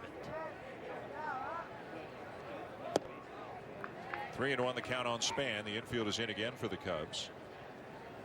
Joe Madden had a meeting, you alluded to it, Aaron, a little bit earlier with the hitters a couple of days ago, talking about fundamentals, among other things, getting runners in and that sort of thing. But this team is incredibly talented, but can they play tight, clean, fundamentally sound baseball? And a big point of that meeting was it is so important to get off to a great start. Urgency. It's not so much work through early parts of the season, figure things out. No, okay, we're headed in. This is go time. We got 10 days till opening day, 11 days till opening day.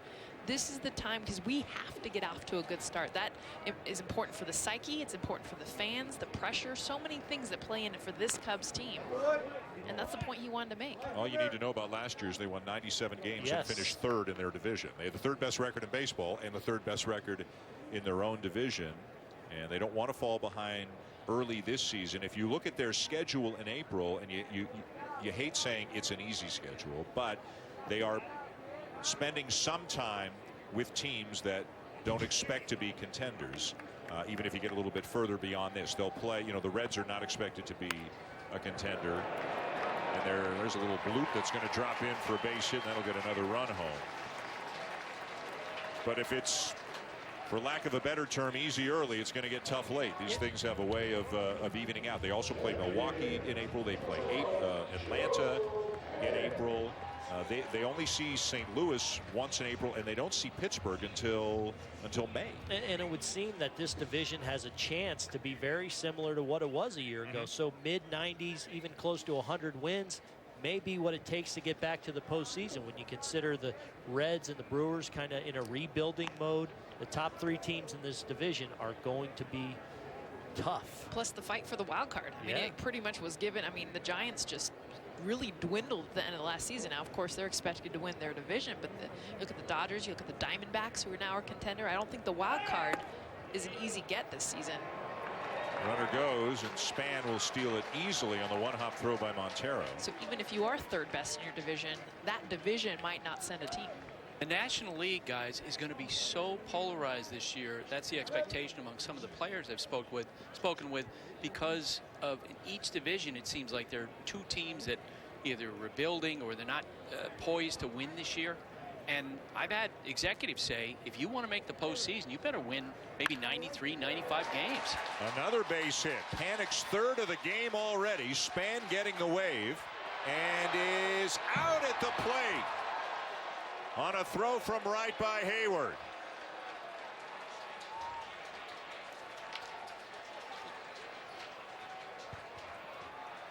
You want to see how ridiculous Jason Hayward's arm. Watch him even hesitate. He watches. Is he going? Is he going? Gets a better grip, and then he fires. He didn't even come up right away.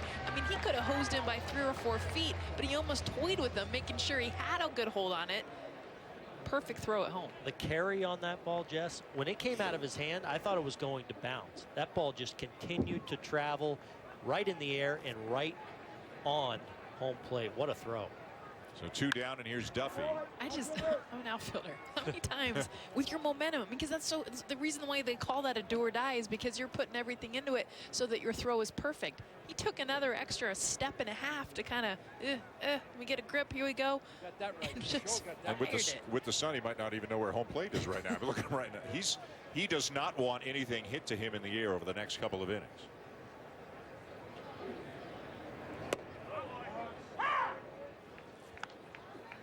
You know, Buster made the point about each division and the rebuilding teams. It's like there's no middle class in the National League right now. I mean, you got teams that look like they're going to be great and teams that look like they're rebuilding, and not that many teams in the middle. Obviously, when the records all come out at the end of the year, some of them will be.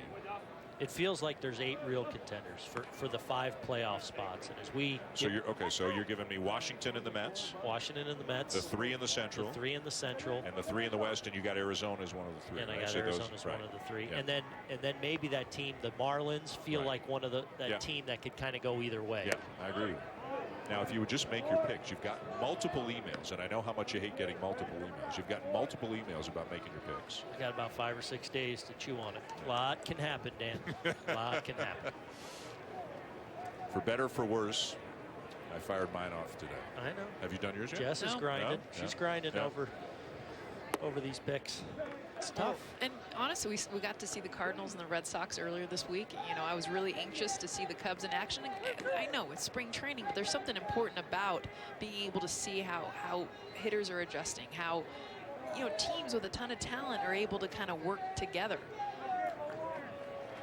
And that plays an important role if you're expected to win 95 games just to make it to the postseason. Ranging to his left is Russell, and he'll throw out Duffy to end the inning. One more run for the Giants, but it would have been worse but for the throw from Jason Hayward on the money at home plate.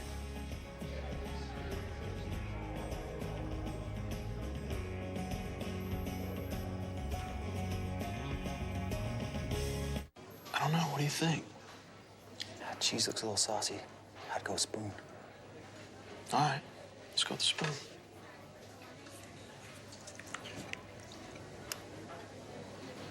Nailed it. Eyes. Toes. Noses. Hormones know too. Dogs know. Kids know. Kids who think their dogs know.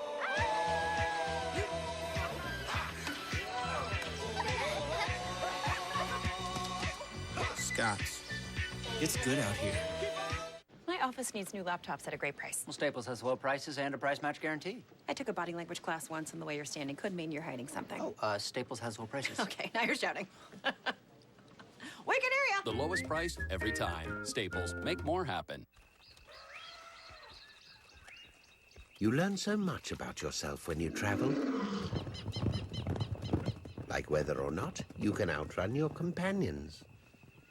Travelocity. Wander wisely. This is how lenders saw me. In my 20s, I was super irresponsible with credit cards. It was time for Experian. They gave me the tools so I could finally get serious about my credit. Now lenders see me for who I really am. Go to Experian.com and start your credit tracker trial membership today. Red Lobster's Lobster Fest is back, so come try the largest variety of lobster dishes of the year, like Lobster Lover's Dream or new dueling lobster tails. It's a party on every plate, and you're invited. So come in while it lasts.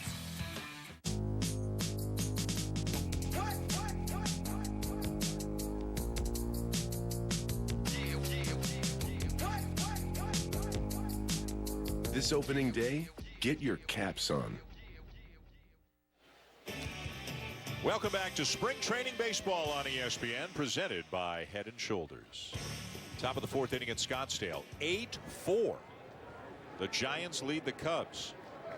Hasn't been easy for Madison Bumgarner. 4 runs on 5 hits. He's walked 3. Has struck out 2, but he had a better day than Jake Arrieta did. Arrieta battled a blister, didn't get out of the first inning, and gave up 5 runs all earned. Bruce Bochy told us when we interviewed him between innings an inning ago that they wanted to get Bumgarner up to about 75 or 80 pitches. He's over 60 already pitching here in the 4th, so he may not go further than this inning, but I guess the number of pitches more important than the number of innings at this point, just to build the arm strength.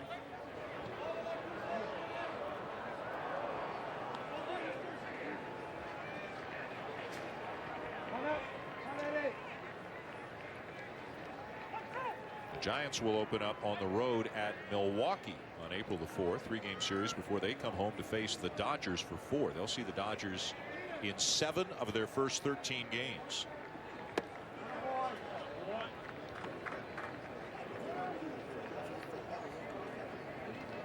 Boy, the Dodgers are having a tough spring in the health department, aren't they? Yeah, they made that bet on depth, and they're having to tap into it early this season. Ethier out for a long time. Seager's got a bad knee. Brett Anderson out. Mike Bolsinger out. Hyunjin Ryu not back yet. Justin Turner had battled some injuries coming in. Fly ball into shallow center field. Plenty of time for Span. As big as the moves were that the Giants made in the offseason, if you look at the National League West, Arizona is the team. I mean, I think the wow moment of the offseason might have been Zach Greinke signing with the Arizona Diamondbacks. Well, and the fact that it came together by all accounts in really a 24-36 hour period. The Diamondbacks were not one of the teams in, and then all of a sudden they jumped in and were able to close the deal, and not only add an ace to their rotation, but take an ace from one of their division rivals. Here's Candelario. Struck out in his first at bat. I'm excited to see that battle in NL West when we talk about the Dodgers and the challenge with their depth now with some injuries. But I think the Diamondbacks, I know a lot of people think they're overrated because they go and sign one big pitcher. I mean, Shelby Miller, that's going to be a big one that people are going to look to see what he provides. There's a high fly ball to deep left field. It is gone. Jeimer Candelario hits a home run off Madison Bumgarner. Well, guys, Candelario continues what's been an eye-opening spring training for him, the young, as Madison Bumgarner tries to bury the slider, or actually it's a fastball. He tries to get in on his hands, and it's down, but he doesn't get it in far enough, and Candelario just drops the head on it and gets it up in this thin air here and rides it out at Scottsdale Stadium.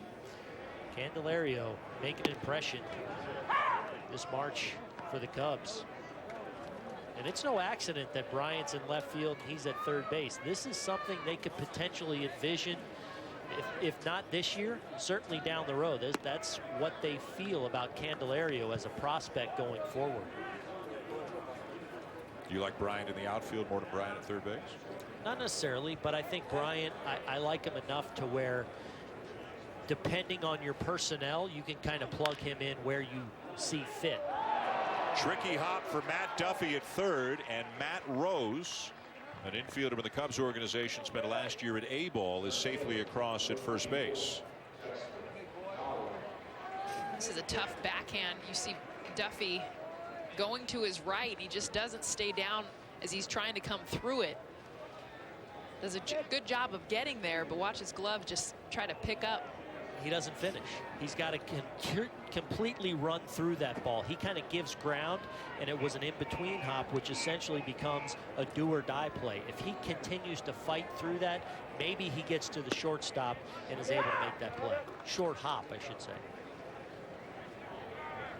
Going back to the Bryant conversation, third base playing left field, Joe Madden said just before the game too, I mean, he's a guy that he still like to see at shortstop in some games this season. I mean, he's constantly trying to move his players around. Talk about get comfortable being uncomfortable. Could be a theme across the board, but for this Cubs team, I don't think there's a position that he wants any of his players to ever feel uncomfortable. He's going to put him there. If you're Candelario, the fact that it came in a spring training game, you're still going to tell the story just as well when you tell it for many, many years about hitting a home run off Bumgarner. Now the ball, some trouble out in left field for Pagan, and both runners will take an extra base. Boy, it's been a sloppy game all the way around. A single and an error, and the runners are at second and third. Well, Dexter Fowler hitting from his right side, his better side this afternoon, rifles another ball, and this ball just skips off Angel Pagan and heads up base running to get in there to third base with less than 2 outs. And with a runner on base, that's not a ball you go to your knee to. Right. I mean, and I get it, the way that the grass is cut, it's a TV game. They're making it, and you can kind of get some bad hops, but with the runner on first base, only time you do that is nobody on, go to a knee, take your time. That's not the situation. There's Jason Hayward, a swing and a miss. Hayward with a fly ball and a 2-run triple.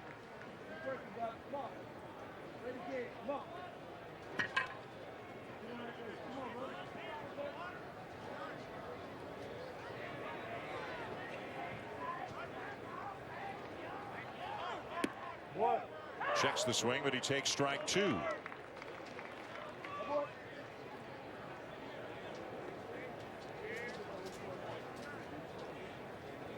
Eight runs on 9 hits and an error for the Giants. 5 runs on 8 hits and an error for the Cubs. It has not been a masterpiece as Hayward fouls it back. Hayward, one of the key pieces in a major some major changes for the Cubs. They went out and spent some money, $184 million to get a Hayward. They got Ben Zobrist. The Mets thought they had him. He wound up with the Cubs, and then John Lackey, again from like you talked about, Greinke going from one division rival to another. Lackey from the Cardinals to the Cubs, and then Dexter Fowler, who they thought was gone. They thought he was going to the Orioles. He comes back, takes fewer years, less money, and he is back with the Cubs. What about the addition of John Lackey? 37 years of age, says he feels as good as he has in years. Obviously a proven big game pitcher, that goes without saying. So your rotation at the top is Arrieta, Lester, Lackey. Well, I think we've seen the best John Lackey we've seen at any time in his career the last 2 seasons. And I think going through all that he went through in Boston with the Tommy John injury, with kind of really being criticized in Boston, I think at that time in his career really was a wake-up call. Hayward. What is going on between Hayward and Bumgarner here? After he struck out looking, he said something to Bumgarner. Bumgarner's looking like he's saying, okay, like, I got it now. Like maybe there was a misunderstanding or something. Once Bumgarner had it cleared up, he walks away. Hayward is still steamed. Boy, you don't see this in March very often. As soon as he struck out, he stood there, and that might be the end of the day for Madison. Look, Madison's been emotional all afternoon. We've seen outbursts, and my guess is Hayward probably wanted him to check the swing, and Madison Bumgarner said, "No, he's talking straight." Oh, wow. Bumgarner's got like a, "Are you talking to me?" And this could be one of those misunderstandings too, where he's saying something positive. You know, hey, that was a great pitch, nice job, whatever. But all Bumgarner saw is, hey, you're talking to me? You want to talk to me? The temper's flaring a little bit here in March. Bumgarner's afternoon is done. 5 runs allowed for Madison Bumgarner. Bruce Bochy making a pitching change.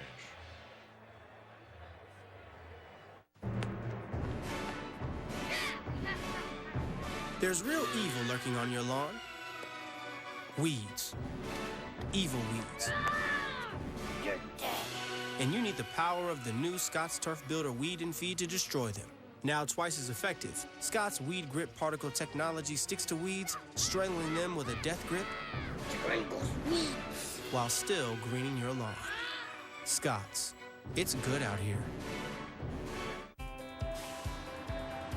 At Old Dominion, we see freight as a combination of products and customers. Every on-time arrival is backed by thousands of OD employees who make sure the millions of products we ship arrive without damages. Because OD employees treat customer service like our most important delivery. OD, helping the world keep promises. You know, Viagra helps guys with erectile dysfunction get and keep an erection. Talk to your doctor about Viagra. Ask your doctor if your heart is healthy enough for sex. Do not take Viagra if you take nitrates for chest pain or Adempas for pulmonary hypertension. Your blood pressure could drop to an unsafe level. To avoid long-term injury, seek immediate medical help for an erection lasting more than 4 hours. Stop taking Viagra and call your doctor right away if you experience a sudden decrease or loss in vision or hearing. Ask your doctor about Viagra. Welcome back to Scottsdale. Everybody's calmed down a little bit, but Jason Hayward and Madison Bumgarner, whether it was a misunderstanding, it's tough for us to know right now. We'll show you some replays as time allows, but again, kind of unusual for a spring training game.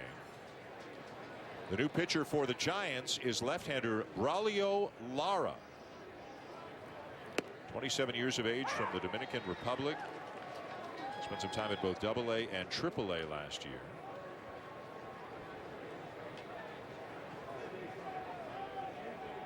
Originally in the Tampa Bay Rays organization, spent a little time in the Marlins organization too, now in his second year with the Giants.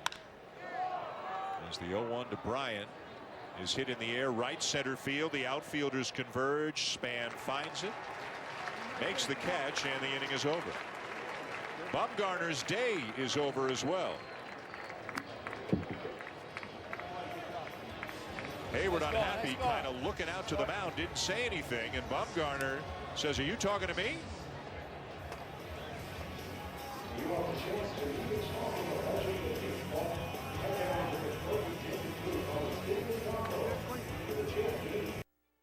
This is a story about you, the incredible you. It starts with your DNA, your 23 pairs of chromosomes that make you unique. Your traits, your tastes. This is a story about why you became who you are. 23andme.com is the first and only genetic service available directly to you that includes reports that meet FDA standards. You'll get personalized, detailed reports that provide unique insights into your health, traits, and ancestry.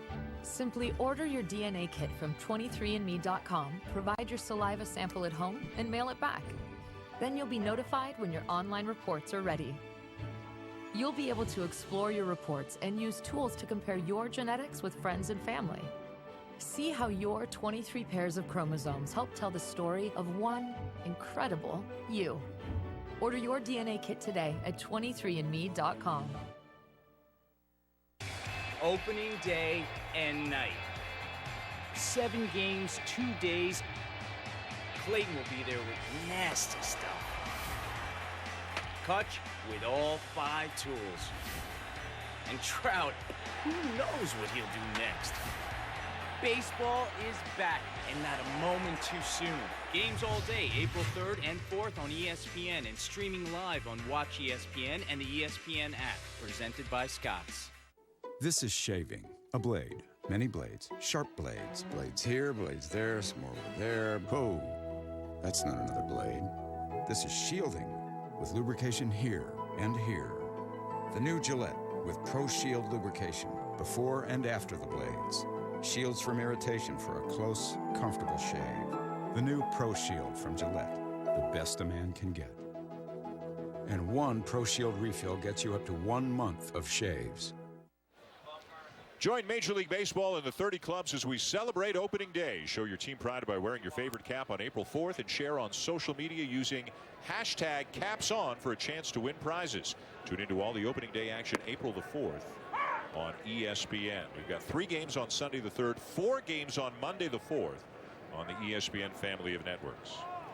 And we've got Brandon Gomes in the game now for the Cubs. Already the 4th pitcher of the game for Chicago. Buster Posey leads it off and takes outside. Goes to the infield now in shade. Shadows still a factor out in right field. And we're going to show you momentarily, as time allows, a little bit more about that Hayward Bumgarner situation, because there might have been a little bit more to it. Detective Boone is on the case. You think you uncovered something? Well, I thought it was weird when they initially were like, "Oh no, I wasn't talking to you," when it blatantly looked like Hayward was obviously looking out there. But what we were able to find in between innings is definitely clears things up a little bit anyway.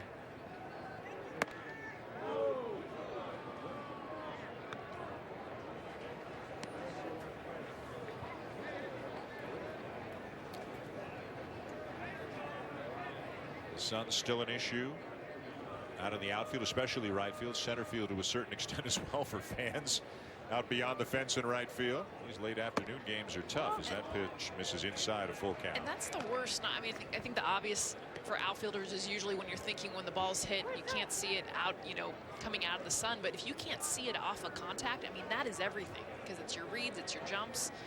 And that's where I think you get a little frustrated right now when you see them covering their hat trying to see in.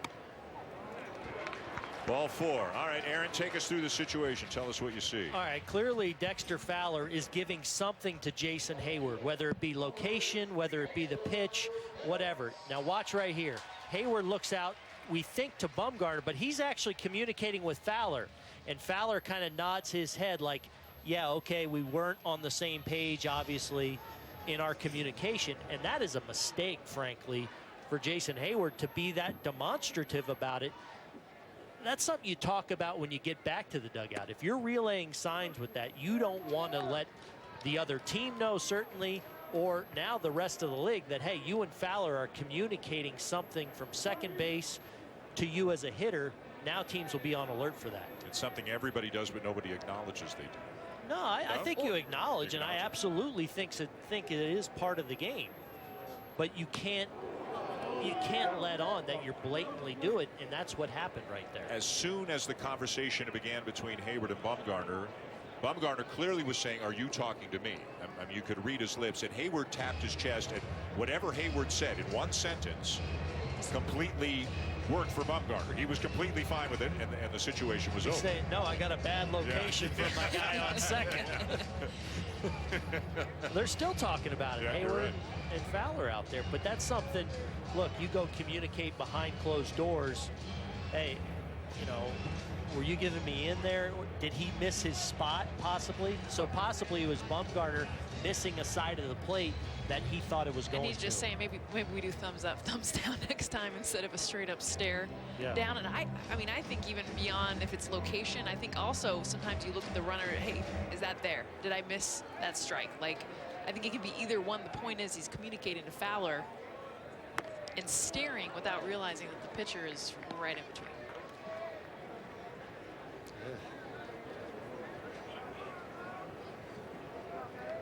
Hunter Pence is the batter. A base hit and a run scored. He's also popped out.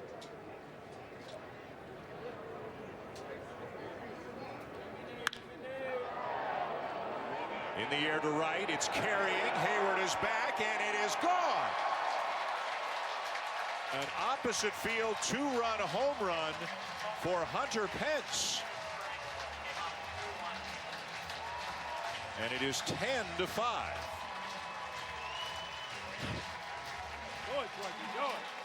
Hunter Pence cannot have the season start fast enough.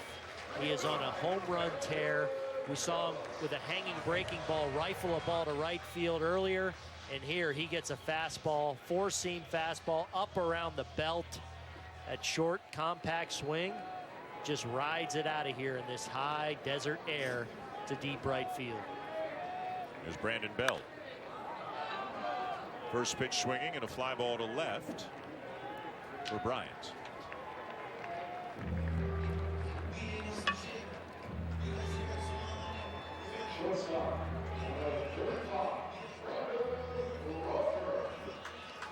Brandon Crawford, who's coming up right now, was on the field before the game. They had like the clubhouse attendants and the medical staff and the video staff and the training staff. They had their own little baseball competition for the players. Of course, these guys are imitating Brandon Crawford with his hair out at shortstop. There's the getting to meet the real thing right there. The gold glove right there. Yeah. A hitting contest, a race. Another deep fly ball. It'll be a double for Crawford. Man, the Giants are having some swings today against the Cubs. I always loved hitting in Arizona. Oh my gosh. Because the ball just carries. Yep. I mean, I'm not taking anything away from Brandon Crawford because he hit that hard, but that's a fly ball out in another state. But here it keeps on going. I'm surprised it didn't even leave the park with that one.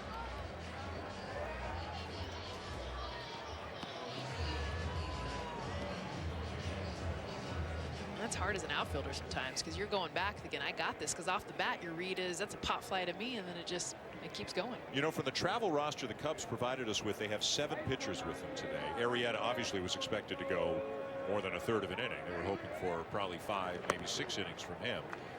So there's 1 out here in the 4th inning, and the Cubs are already on their 4th pitcher. So from what we know, they've got 3 more left. Mesa's not too far away. They're getting on the phone right now. Yeah. Hey, number 86, what are you doing tonight? There's Angel Pagan. Test out Chris Bryant's arm. That's right. Bring in Hayward. I mean, that throw to home. I think he could close you in the 9th.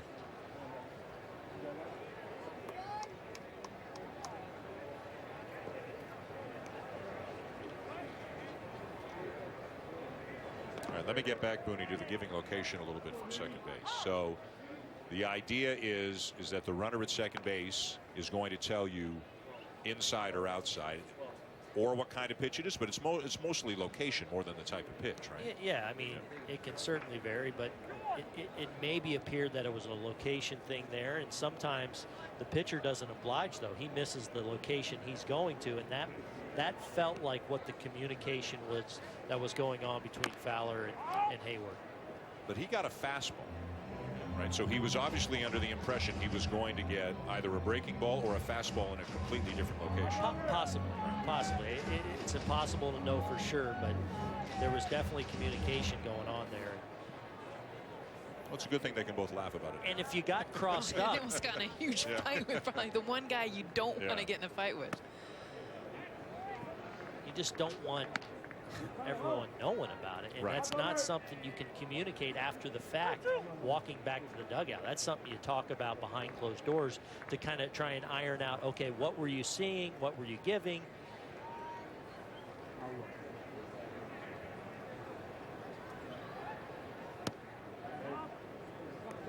There's ball 4. Have you ever seen that where one teammate visibly looked at another teammate and said, you gave me some bad info there? In that kind of a situation? Probably. Yeah. I mean, there's probably been a level of frustration or like, hey, you got that one wrong. But it's not always caught on camera, where you definitely see 2 guys. And when you're so blatant about it to where the other pitcher gets involved because you think maybe he's talking to you. But the whole point's the subtleness. Yeah. I mean, as a runner at second, anytime I was given signs, it was like a right hand on my right knee means this side of the plate, left hand on my left knee means that side of the plate. It might do a scratch on my forehead, something off speed. I mean, you have those signals down, so the whole point is that no one else knows. There's Kelby Tomlinson, 0-for-2.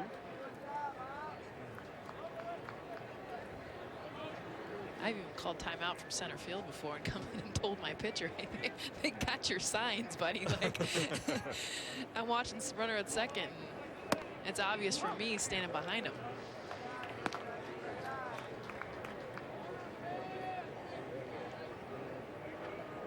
Well, that's the kind of thing, Aaron and Jess, although both of you guys say it happens a lot. You know, the team on the other side can get a little bit upset, even if they do it themselves sometimes. I mean, well, that's why the catcher has a mix of signs that they go from. I mean, I picked them from, you just would look at sequencing. And you always loved it when someone had like 1 or 2 signs they'd throw down. But if they can get, like, you'll see some catchers hitting the chest protector. They'll go to different locations so to mix up the runner on second base to make sure they don't pick it. 2-2 on the way, and it's in the dirt, and that will be the 5th wild pitch thrown by the Cubs today. This has been a mess for the Cubs. Hasn't been a masterpiece for the Giants, but it has been ugly for the Cubs.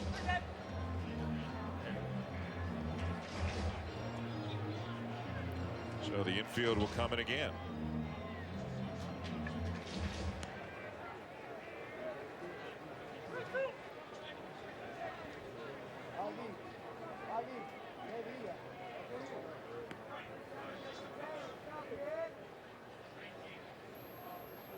Ball 4, missing badly. And the bases are loaded. So Brandon Gomes has faced 6 batters. He's only retired 1. He's walked 3 of them. And it's been Wild pitch after wild pitch. That first one and that one actually may have been scored past balls. We'll have to go back and check. We're under the impression they have all been scored wild pitches. It just keeps on coming. Montero getting his money's worth behind the plate, and I agree with you, Dan. I think the first two was almost a mix-up. Those balls have to be caught by Montero, but the last three, I mean, you're literally feeling like a backstop.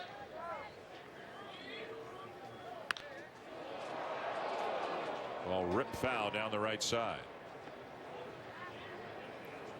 Booney, I just want you to know that if you and Dan have signals going on and you try staring at him to kind of like, I'm going to go Bumgarner on you. So make sure you guys get your communication down. I'm sitting in the middle. There's only one signal I give him. That's the Heisman. Just go ahead and he knows that one. Yeah. I just want to put it out there. You're talking to me? Yeah. I think I threw a Bitmoji at both of you with my signal today. Yeah, you did. Yeah. Didn't see that one coming. Nope. We might need a little intervention with you after the game tonight. Feeling a lot of anger. 1-1 on Span. Fourth inning, and he's batting for the fourth time. Man. Gomes keeps looking down at the mound as if he's not comfortable where he's landing. And they, again, as Aaron said, Mesa's not that far away, but there may be somebody who was kind of home watching TV tonight who may be on his way to the ballpark right now if they don't have enough pitchers to finish this game. We've only got 3 more names on the travel roster. Neil Ramirez, who's been with the Cubs, battled some injuries last year, and then Starling Peralta and Jeffrey Antigua for the minor league camp. I did see Rick Sutcliffe down there. Chris Basios, the pitching coach. Yeah. So you never know. Yeah. We may get Sut going. Come on, Sut, loosen up. Crank it up, buddy. The fans would love that. He'd rather hit. If you asked him, he'd rather go up there and hit probably. He's looking mean right now. He's looking mean. A little tense. Goatees in midseason form.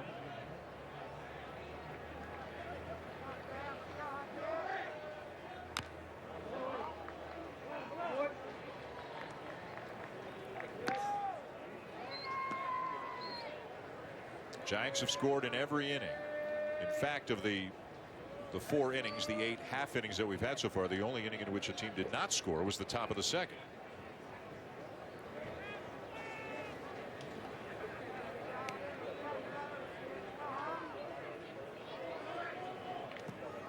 Another pitch in the dirt, and the count is full. If you're Joe Madden, you've got a problem right now. You know, Gomes has already walked 3, a number of pitches in the dirt. Might be on the verge of walking in a run here. He just, yeah, that look says it all. He just doesn't have many options right now. And there is somebody throwing in the pen at the moment. Left-hander, so it must be Antigua. Ball 4 and another run home.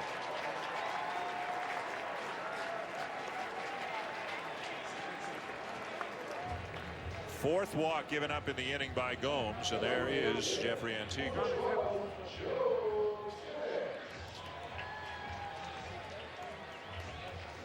Cub pitchers have thrown 115 pitches to get 10 outs.